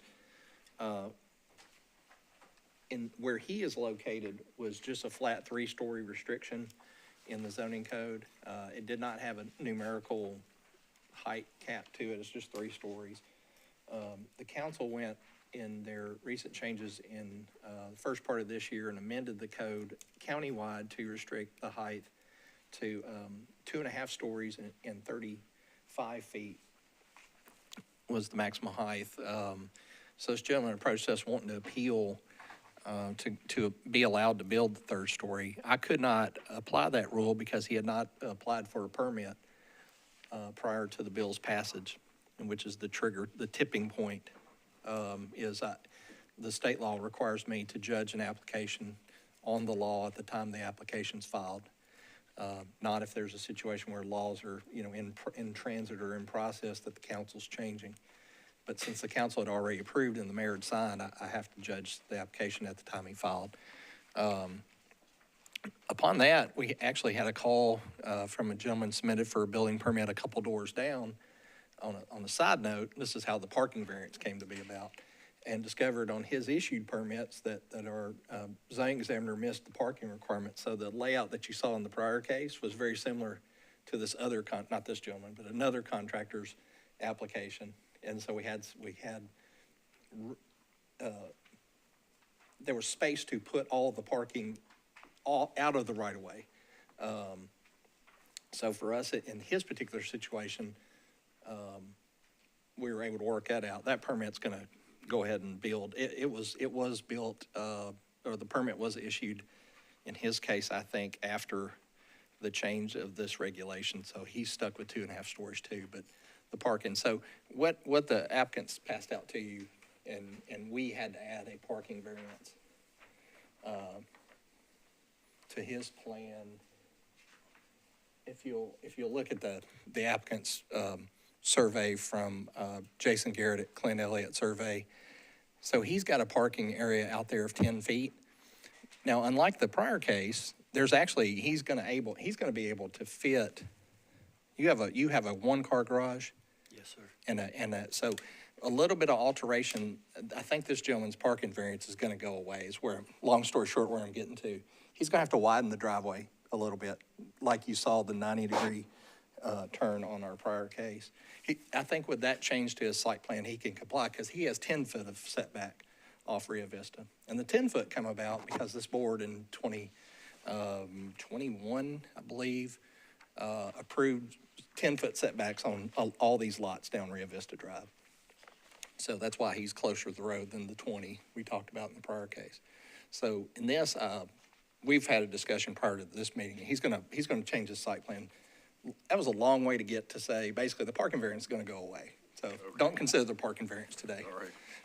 His request is still on the 3-story. of wanting to build the third story, and I cannot issue it. So he has the opportunity to come make his case before you and plead his hardships if there are. But so on this slide, if you'll disregard the parking spots. This is the subject property when I went out to visit the sites on Rio Vista Drive. Rio Vista Drive runs north to south over in Madison, just off Anderson Lane, becomes Rio Vista Drive as Anderson Lane turns to the south. The name changes. And you'll see in the, and I'll pull up an aerial photo too. These are some of the homes that were built off of that, off of the setbacks allowed by the board. I think some of these are one-family dwellings along here. There have been some two-family dwellings that have been built. This gentleman's proposing two as well. In between the 2021 appeal case granting the variances, the council member rezoned many of these lots along Rio Vista to two-family zoning to allow for more density. So kind of outside this board's purview. But basically what's in front of you right now is the gentleman's wanting permission to build 3 stories. Our code says he's limited to 2.5 stories and 35 feet. So with that, there is no opposition present. I'll turn it over to the gentleman to make his appeal. Good afternoon. My name's Todd Huddleston. I'm with Clark and Huddleston Properties, owner of. Can you give us your address, please, sir, for the record? I'm sorry. Can you give us your address, please, for the record? It's 370 Rio Vista Drive. All right. And 372. And again, I'm with Clark and Huddleston. But I'm here today on the 2 related requests for the site. One of which Mr. Hargis had already talked about with the parking variance, and then also with the height variance. Both of these are tied to the same underlying hardship. The property does sit on a bluff above the Cumberland River. Between the floodway boundary, the required setbacks, and the site's narrow width and depth. The building envelope here is already tight, before the ordinance changes that were made. So when we began our due diligence before we bought the property, I reached out to Metro through email, doing due diligence on the property to see what the restrictions were before we bought this particular piece. This was on October 2nd of 25. Metro planning staff confirmed that we could do the 3-story structure at that time. So we purchased the property in November. And then I guess in December of last year, that's when the new ordinance went into effect. I think it was a BL 2025-1006. I think it went into effect on December 26th. During that time, that's when we were, thought we were still doing a 3-story structure. So all the plans you see in front of us is what we've been working on up to this point. When I did the applications, when I found out about the rule change. So this new ordinance, as Mr. Hargis said, it limits the height from 3-story to 2.5 stories at 35 feet. This half-story cap limits the top floor to 50% of the floor plate below. It's combined with the site's existing constraints, that doesn't leave room for a workable 3-bedroom layout on this narrow lot with a limited depth due to the bluff. It's not really a matter of preference. It's whether we can put a functional structure that fits what's left of the buildable area. And I'd like to ask the board to grant the height variance to the original 3 stories before we purchased the property in November. And the second request falls directly from the first. The board previously approved a reduced 10-foot front setback for this site under the BZA case number 2018-0055425. That approval helped with the floor area hardship but it shortened the depth in front of each garage, so the driveway and parking area no longer meet the standard dimensions under the section 17, period 20, dot 030. I'm asking the board to approve the reduced parking dimensions so each unit has functional off-the-street parking with footprint already approved. This doesn't add any new impervious area for the stormwater plan as well. So, I'd answer any questions at this time. Any questions?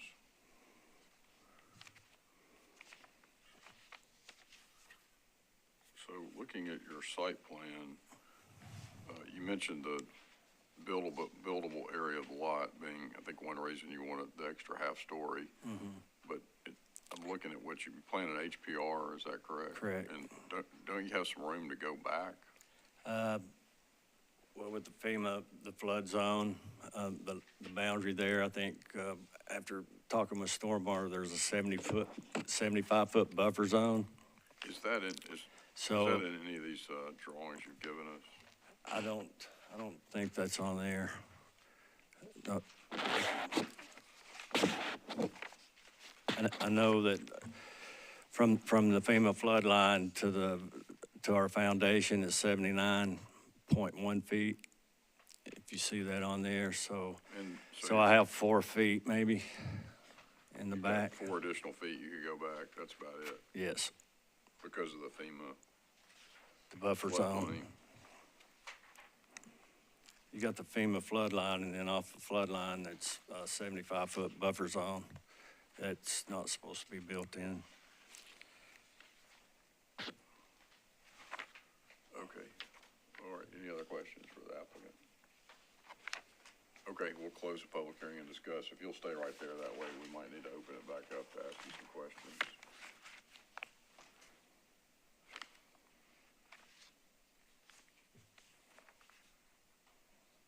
Well, I mean, the applicant got kind of caught in a situation where I think from the time they bought the property until they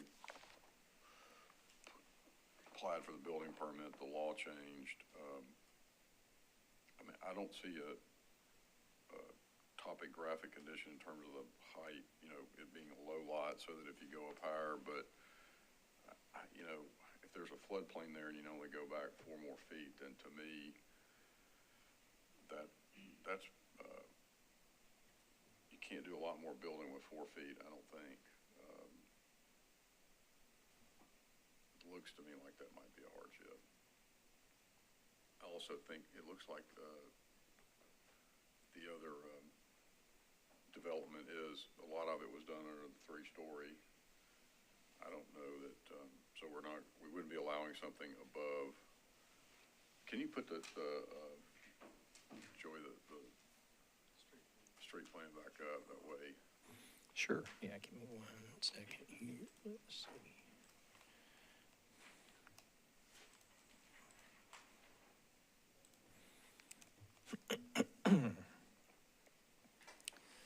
I've got Google Street View. So that's our lot where the trailer is, Yes, pretty sir, much. it'd be about right here. These homes are the homes north. And are those considered 3? No, sir, at least not those. Not really? Okay. No, sir, not any of those homes. Yeah, I think to the north is a single-family home. It's not, you know, HPR. It seems like the south portion, they do have quite a few HPR, but north is just a couple of single-family home. That's why it looks like just 2 stories. But zoning administrator, if you would, can you show us the couple, yes, this white building on this picture? Can you tell when the building permit was issued for those houses and height? Are these 3 stories? I can, yeah, it'll take me just a second to pull those plans, but I can get those. These are, I guess, these 3 that are in the current view. Yeah, hang with me 1 second, I can get that.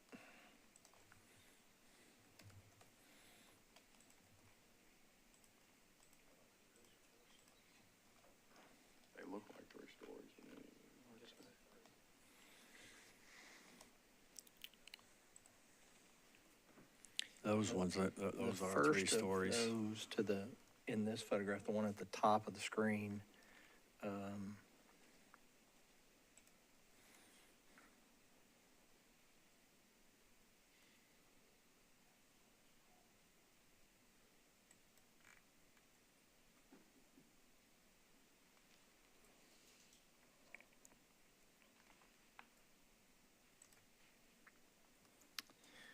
yep, here's the drawing for the it. Yeah, it's three-story, that one.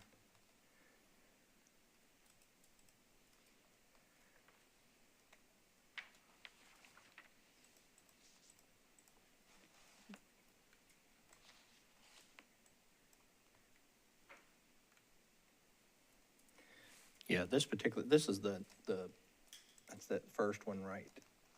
I don't know if you can, I can't see my cursor, but right here, if I'm standing out in the road, the one on that's most left of that group of three is three-story. There's some topo change, even with the average grade plane, that's gonna be a full story at that garage level. And we got two, and this is, either like a, stairwell coming up into this little area.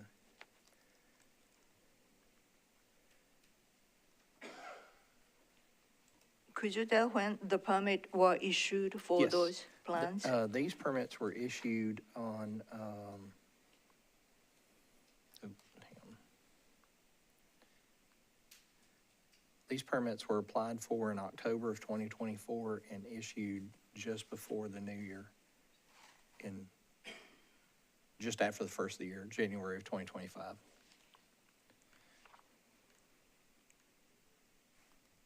To Fouch Builders. Well, I mean, I guess for me to consider the floodplain to be a hardship, I'd want to see it. I mean, I see a site plan that shows the floodway, which is different from the floodplain, but I don't see, I'm assuming that would make sense that there'd be a floodplain after the floodway. I mean, it makes sense, but I just. I think the line of the back of those buildings is essentially the edge of the Zone 2 buffer out off the floodway. Okay. Yeah, and the strange part, members, the parcels themselves actually go into the river. So they own parts of the river over time. Now, this is the high side of the river. Just across from this is, if you're familiar with, it's Riverside Golf Course over in Old Hickory. I think we're pretty close to that area. So that's the low side on the Old Hickory side. But yeah, the actual, you can see some of those are actually in the river. I think Mr. Garrigan's statement's probably right, that they're built. They don't have much room to go back. Mm-mm. Yeah.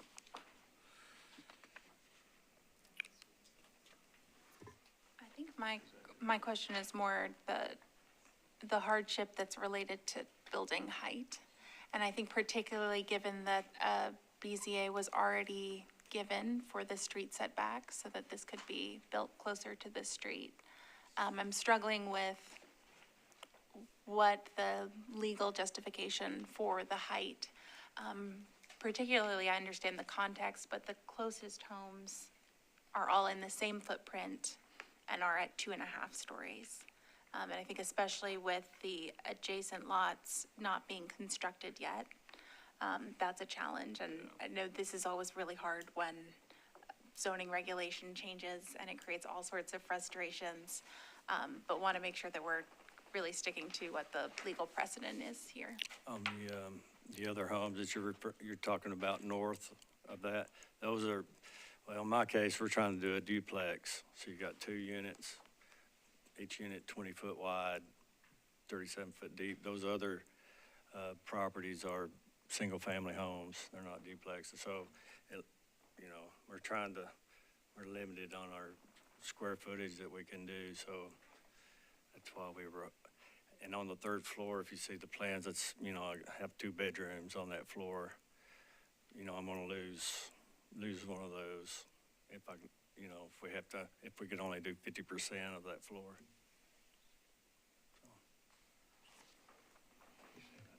And if you want to add another wrinkle to the complications here, is the council member recently rezoned these. Is that, I think I heard that, Joey?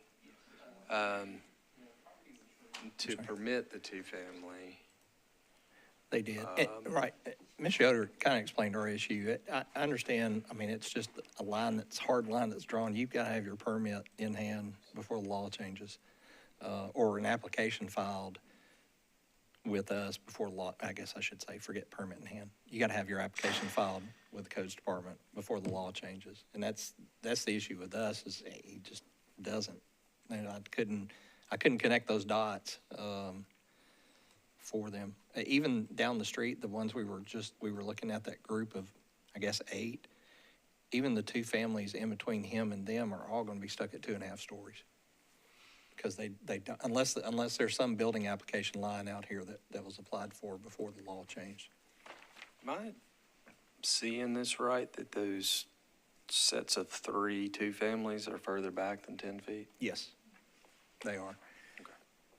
Well, in terms of the hardship too, it looks like that flood, I mean, assuming that floodplain line runs kind of parallel, it would make this lot not unique to the surrounding lots, because they're all going to be, I mean, I guess then, not that any case is precedent to the other, but I mean, everybody else could say, well, you know, I have the same issue. So I do think, and I think the hardship is you look at characteristics and compare those to surrounding properties. And so, I mean, they're all in the line, it looks like, of dealing with the same issue. So that kind of mitigates against it being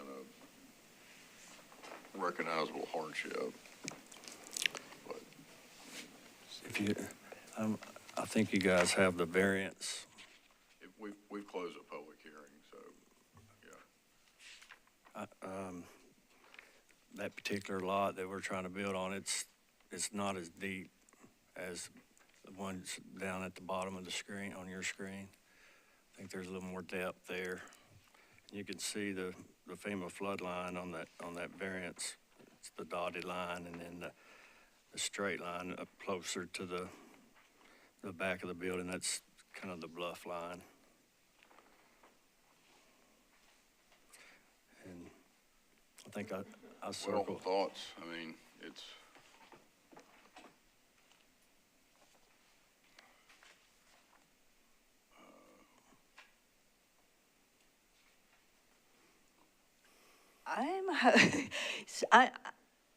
I'm having, struggling with this one, because existing, the property right north side is a single-family home, and just 2.5 stories, and with a garage in the bottom.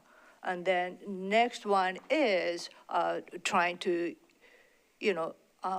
justify 3 stories. And then there is still empty lot.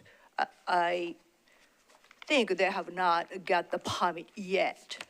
So they are duplex HPL eligible, but permit is not issued. So yes, in the south side, there is a 3-story because it was built, at least, permit was issued two years ago. So there was, time gap. And then the recent ordinance change was passed like last year, and then became effective February of this year, and which was intent was the zoning like R8. Those zoning should be, up to 2.5 stories. And so anything less than R40 or RS40 should be 2.5 story. So I think that is clear intent coming from, council body. So I'm kind of struggling, kind of overrule the intent of the council because there was size, and they're trying to make a balance of the land and need of the house. So understand wanting and feel like got caught between, those two zoning, and understand the clear hardship based on the flood zone, but that does not allow, automatic, 3-story to me. I think there should be some room to work with 2.5 stories. So that's how I feel about this situation. Yeah, and to go back to the hardship, just looking back at the definition, unique characteristics of specific conditions cited are unique to the subject property and generally not prevalent to other properties in the general area. That's just not the case here. I mean, if this was the only lot with the floodplain, if it came perpendicularly from the river, then we'd have a different situation. But I just didn't think about that initially. So you have a motion. I make motion to disapprove this application. Okay, I'll second that. Any further discussion? Okay. Motion to deny the application in a second. All in favor? Any opposed? Okay. All right, next case. All right. Mr. Chairman, our next case is 2026-110. Let me make sure. Yep, okay. Thompson Burton LLC, owners of the property located at 5500 Kelly Road, requesting a variance in the street setback requirements in the R20 district. The applicant is seeking to construct 6 single-family residences across 3 lots that are listed here. Are there any parties in opposition to the request? Okay, we do have some folks here in opposition. Also have some additional information I need to add to the record prior to Mr. Michael presenting his case. All right, let me get lined up to that one. Well, oh, thank you.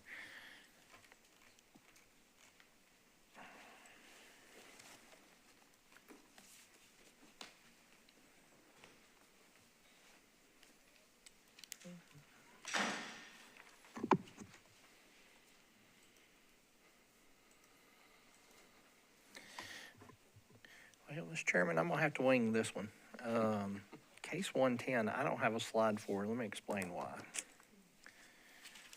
Okay.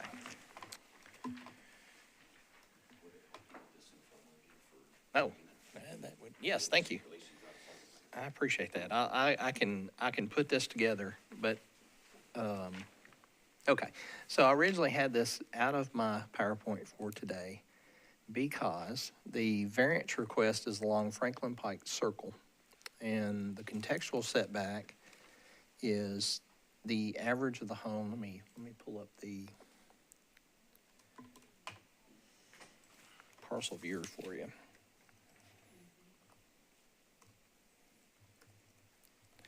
Actually, tell you what, Mr. Chairman, can y'all take a break for about 5 minutes? Yeah, Let me put this slide back in here.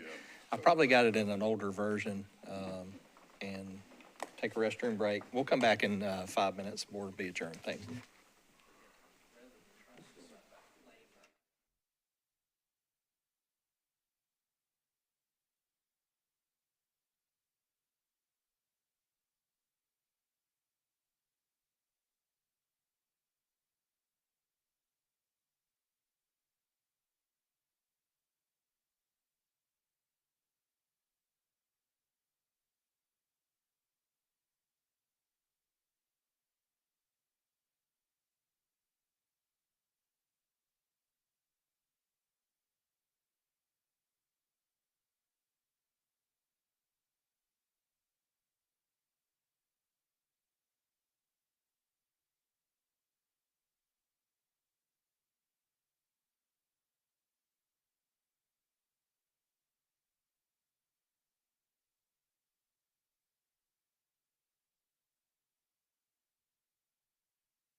Some of the facts of the case have changed since the filing. So let me give you everything I have. Okay. The subject property originally filed was, this corner parcel here, this parcel, and Mr. Michael, is it the parcel north? Yeah. I think so. Involved in this one? Okay. So these three parcels were involved. Essentially what's occurred since then, the parcel to the north, this parcel, is the parcel that's being used for context. The structure that you see here is going to be demolished. It is an existing, so where'd my street view go? It's an existing home on the property that you see there, which faces Kelly Drive. So for setback purposes along Franklin Limestone, which is where we're dealing with on that original,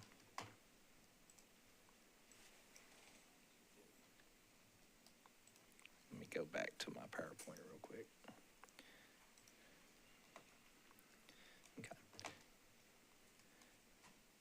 So the contextual setback for these two lots is the average of this home, because this home's going to be demolished, and this home actually faces south, so I wouldn't use it as context for Franklin Pike Circle, because it doesn't even face Franklin Pike Circle. So the home that does face Franklin Pike Circle is this residence. At the time of its filing, we estimated the distance approximately 70 feet based on the graphical scale of the survey here. So 70 foot to the front of this structure. The zoning code table, as we talked about in an early case, the setbacks are either the contextual, the table, or the plat, whichever is greater is going to govern. In this instance, the contextual is greater. As you can see here, the distance from right-of-way to here. There are platted setback lines, but they match the zoning code setback lines of 40 feet. So 40 foot is what the table and the plat says. The context is the home to the north. As of this morning, the house to the north has put in for a building permit to add an addition to the front of this home. And so when we look at this home's permit, the context for it is the homes that would be along Franklin Pike. There are no homes along Franklin Pike. So his setback is 40 feet. This home is now put in a permit to build an addition, I think carport or garage addition off the front, which would be sitting at 40 feet, which would then mean that this parcel and this parcel no longer need variances, because that will be the new context of the street. Kind of addressing lot 3 down here on Kelly, we've got kind of the same situation that's going on here. So I guess I want to spell out, here's what we advertised it for, why it needed a variance. But as I sit here today, I'm not sure it needs a variance any longer. And the reason being is that, let me get out of this, zoom in and get back to my parcel viewer. So again, taking parcel viewer, this home faces south. Let me turn on some. Sorry, I got to steal this back. I just cannot. I can't see that when I'm sharing it with you, but I will give it back to you. But this is the Kelly Road house? Yes, sir, it is. Okay. So now I'm zooming in from the orthographic photos for the Kelly Road portion of the property. Again, that house faces south. The corner lot we were looking at, the lot that house sits on, that's going to be demolished. This home is the contextual for these two lots.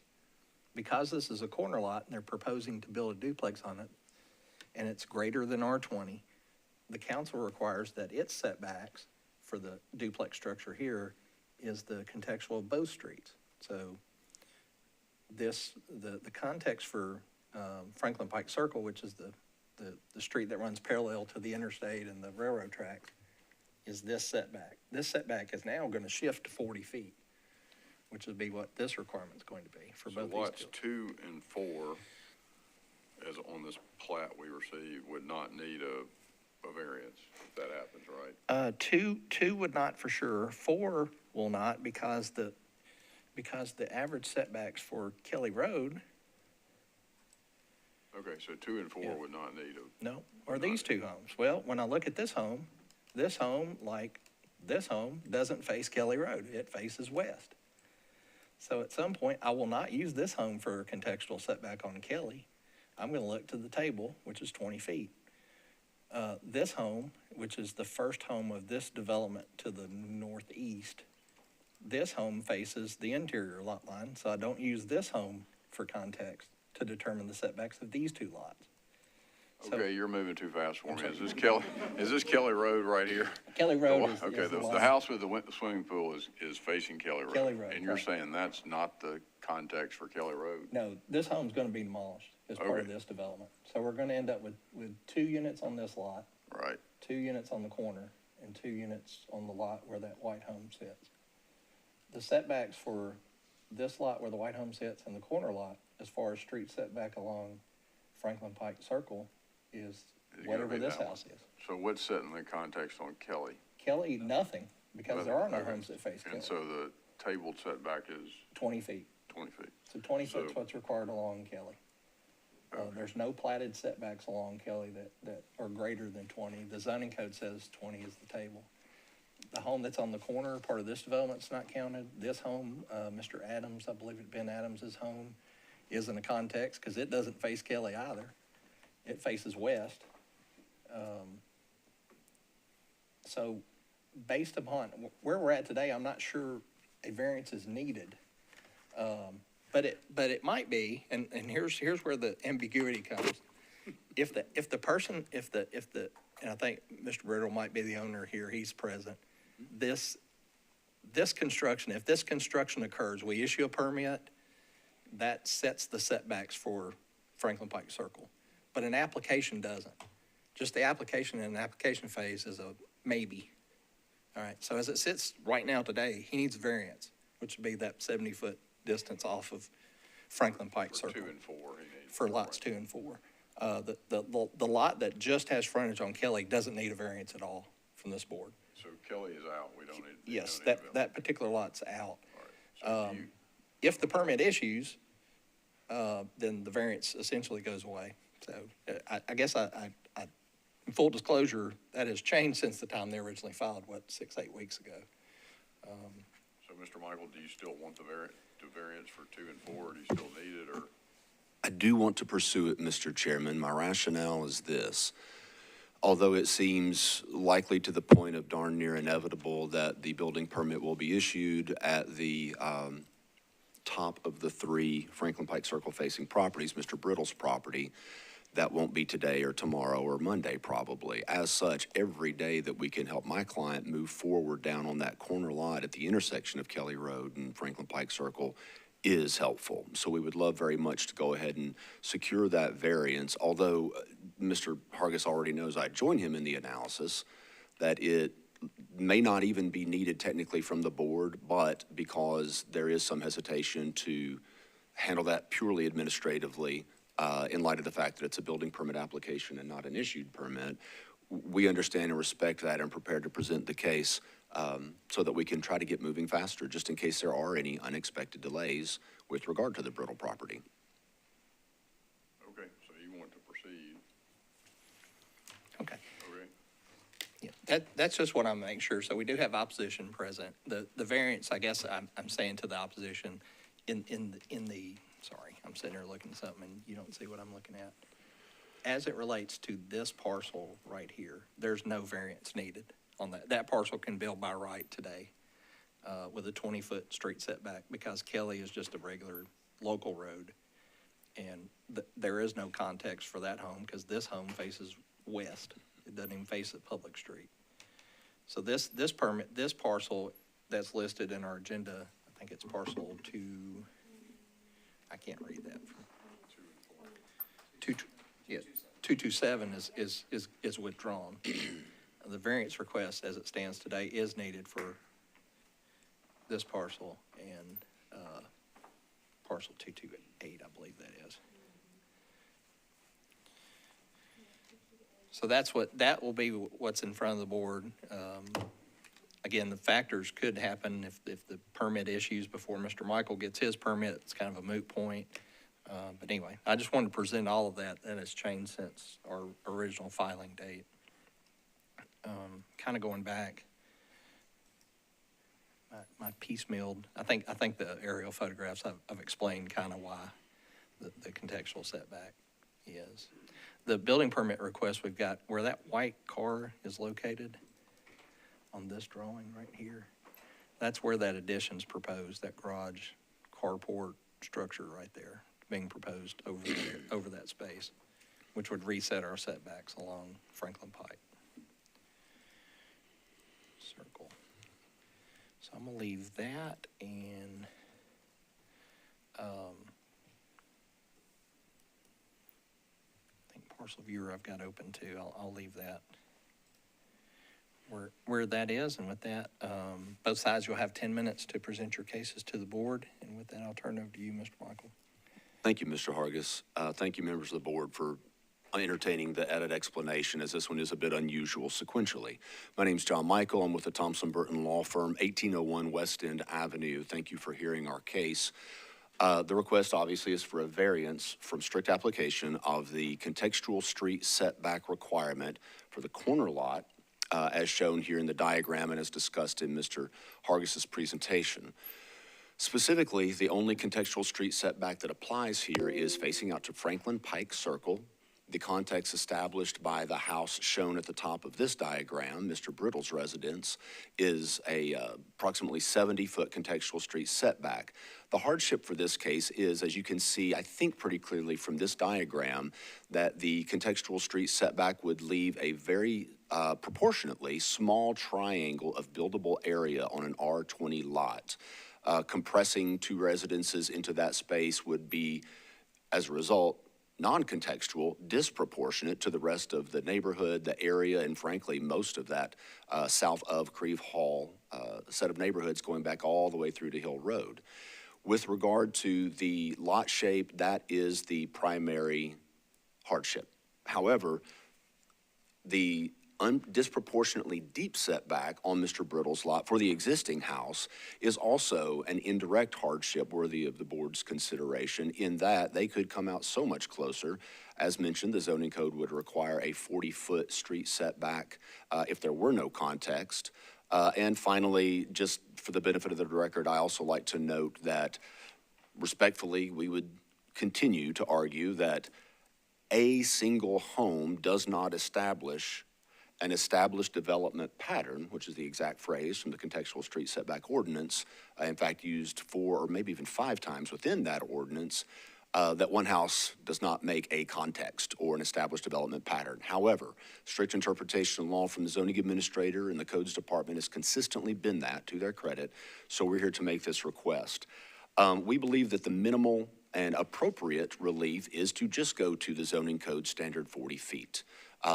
Again, before there was a contextual street setback ordinance, this would have been an open and shut case, build to 40 feet. You can't come closer without relief from the BZA. So we're not looking to go farther than what is already contemplated by the zoning code, just using the table from 17.12 rather than the contextual.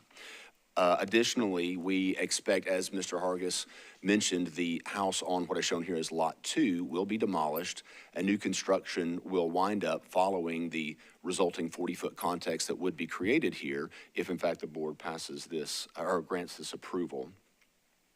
I have distributed support letters from the immediate neighbors, the aforementioned Mr. Brittle, whose home is there at the north of this picture. The previously mentioned Mr. Adams, who is the next residence going east on Kelly, and also one from the developer of the subdivision not pertaining to this, but kind of in behind these houses, Mr. Pennington.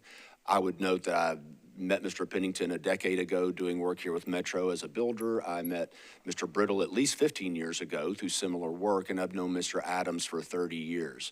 If these folks weren't okay with it, I am abundantly confident they would let me know. With that, we will respectfully request that you grant the approval of this variance for the 40-foot setback on the Franklin Pike Circle side for the corner lot on behalf of our client. I think Mr. Brittle, who is present, would also like to share a word of support for this request, and thereafter we'll stand down and utilize the rest of our time for any needed rebuttal. All right, thank you. Before you get up, any questions for the applicant? Okay.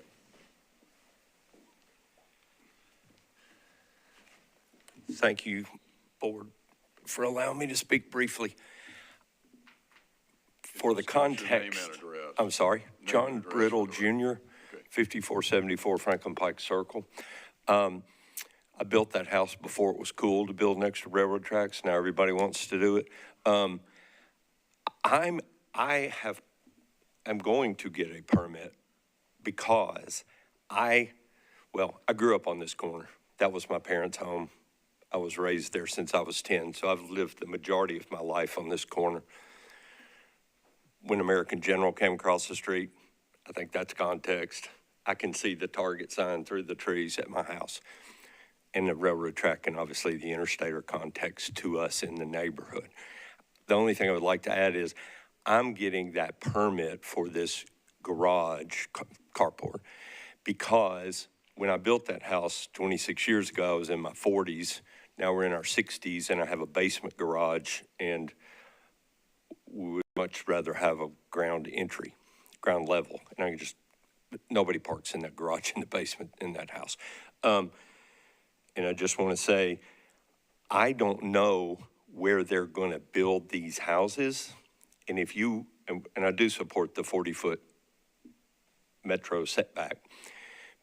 But if they choose to build 50 feet off the road instead of 40, then they're going to be setting context for the front of my house, and I might not get to build my garage. And so that's why I'm getting my permit. My permit is to help me protect my footprint. So I just wanted to say that. Okay. And thank you. Any questions for Mr. Brittle? All right, no questions. Okay, opposition, if you'll come up. Good afternoon, committee members. I appreciate you hearing my comments. And if you'll give us your name. Oh, and yes, address, please. Edward Kowalski, 20 Abingdon Court, Brentwood, Tennessee, 37027. I'm a little confused at this point. And I guess I need to ask a question before I go any further, because the reason why I'm here is because myself and my neighbors, contrary to what we just heard, are absolutely against this variance. I live at the end of Kelly Road. If we could pull that, aerial back up, that'd be greatly appreciated, please. Let me just, for my clarification, are you opposed to the variance on Kelly Road? Kelly Road. Okay. And I'm gonna. I don't think they need, I think where we are on. Well, that, there's a house on that street you hadn't seen.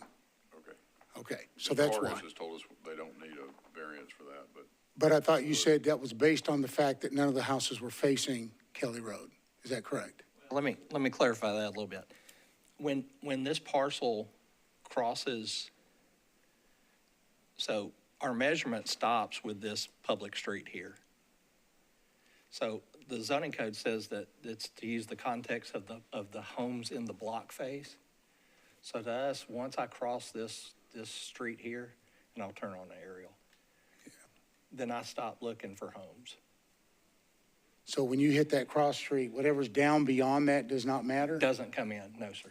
Okay. Now, if I were on the south side of Kelly, I wouldn't have to say, no, that's not. Because there's nothing there. Yeah, because there's not an intervening street. So on Kelly, if I were, let's say this was this corner, I'd go as far down Kelly until I hit another public road. Okay. Which would be to the end. But in this, for contextual setback purposes, I stopped looking here. But let's say, I know I probably can't build, this lot's probably part of this development. But let's say hypothetically, if I could build a house facing Kelly here, I wouldn't go west to this guy's. I would look at this home, which as a zoning administrator, I'd probably toss it out because it's obviously skew the average. I understand. I had no idea that when you hit a cross street, the setback stops. Yes, sir, it does. And it does. Okay. So back to my original argument then is that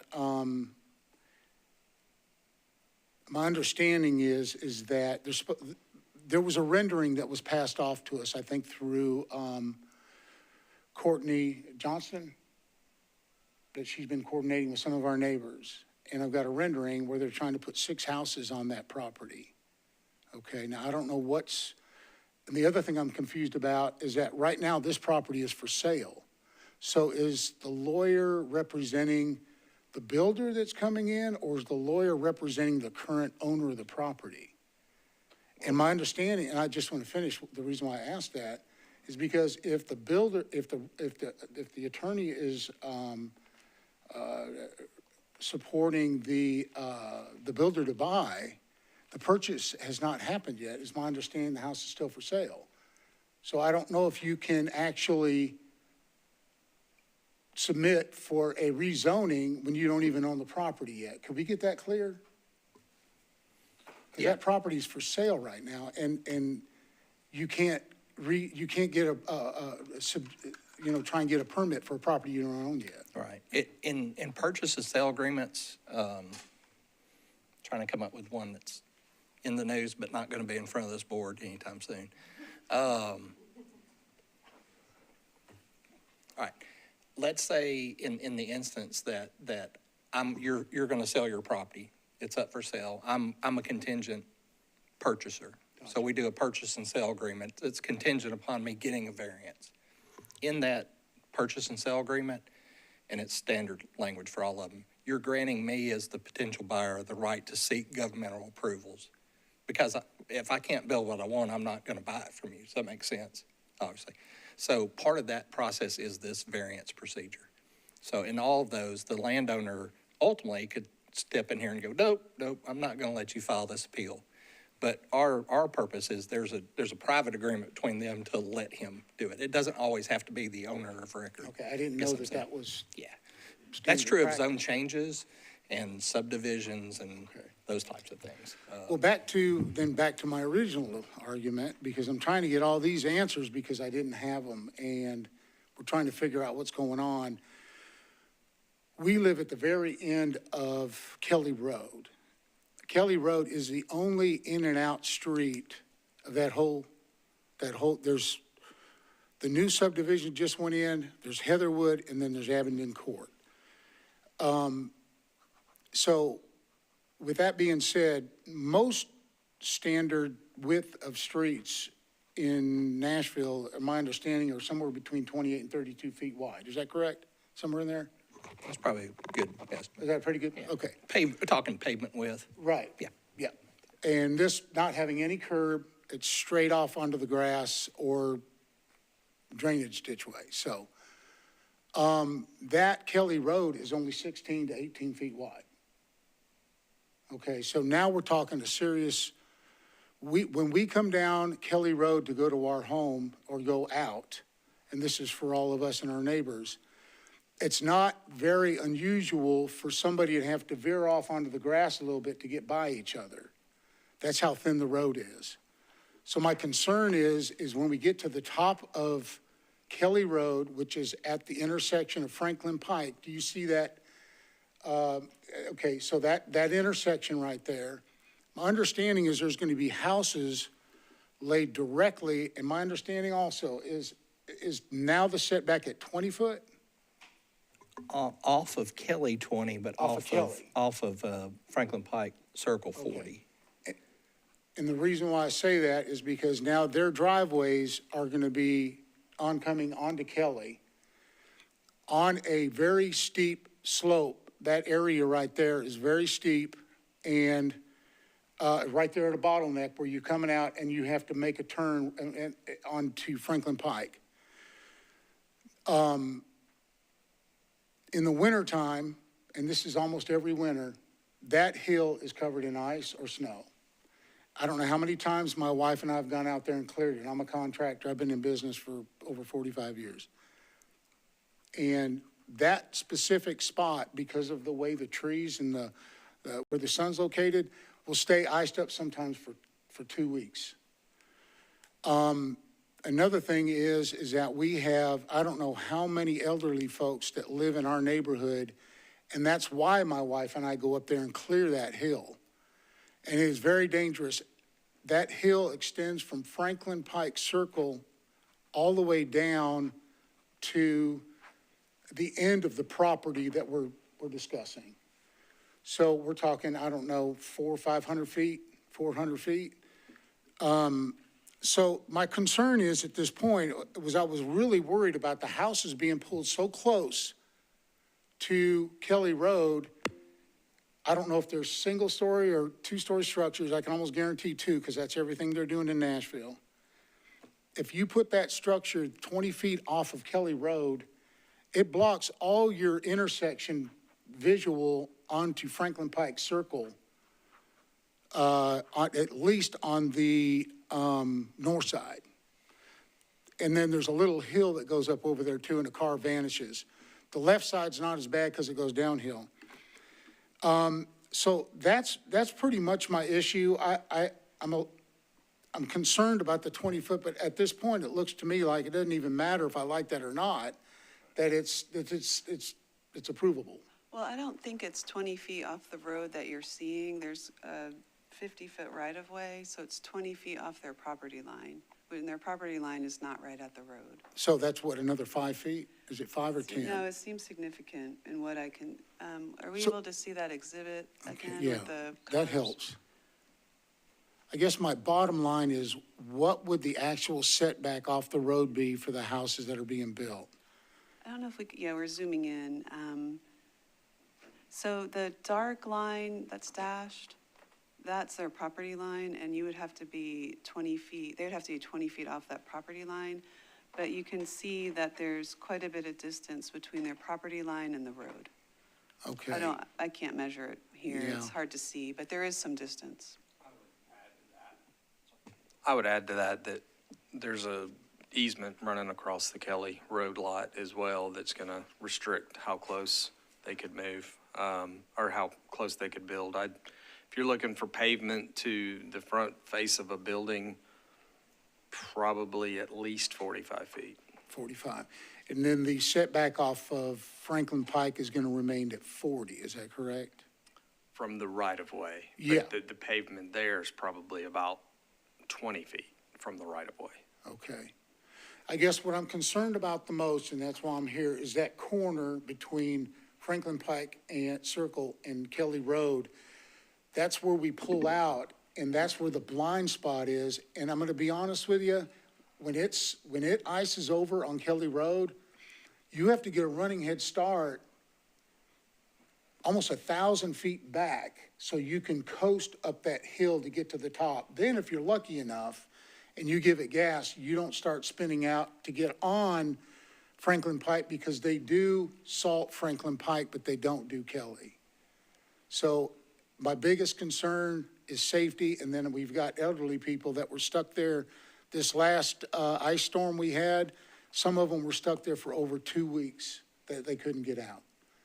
So the amount of, like I said, this is the only way in and out, so my concern is visual and safety, being able to get through that intersection without being hit. So I guess that's the extent of my opposition. So I feel a little bit better, but we'll find out more if this process continues and if they even purchase the property. So, thank you. So when I asked you, you said you were opposed just to Kelly Road setback.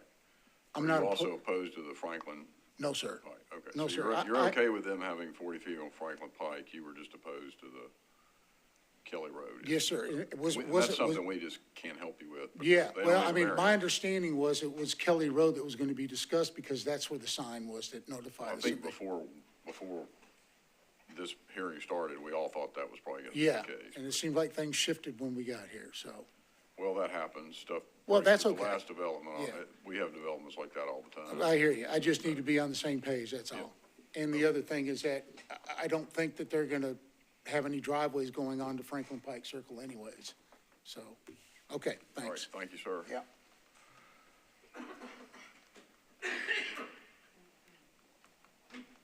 Nothing? Okay, so we'll close the public hearing and discuss. Seems to me it's a very easy variance, looking at the really nicely down blue and red line. Try to build within that blue is really difficult, and it's a really constrained. So what they're asking is variance from Franklin Pike Circle. So I think it's meet literally our definition of hardship. I agree. Anybody? Okay, I'll make a motion that we approve, and right now, just before us is the variance request on Franklin Pike.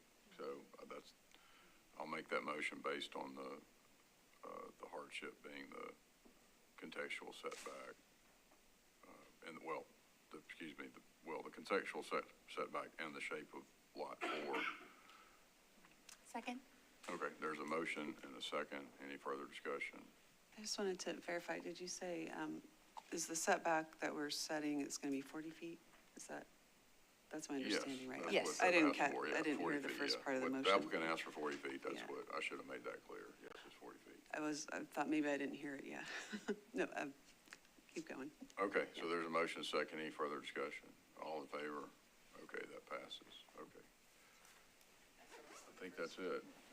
That's our last case, okay. I just fell asleep. That's okay.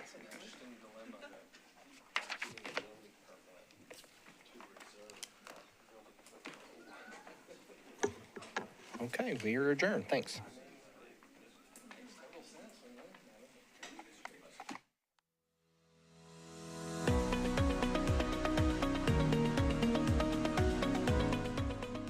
This has been a service of the Metro Nashville Network. If you would like to see this presentation again, or for more information on this and other programs, visit nashville.gov.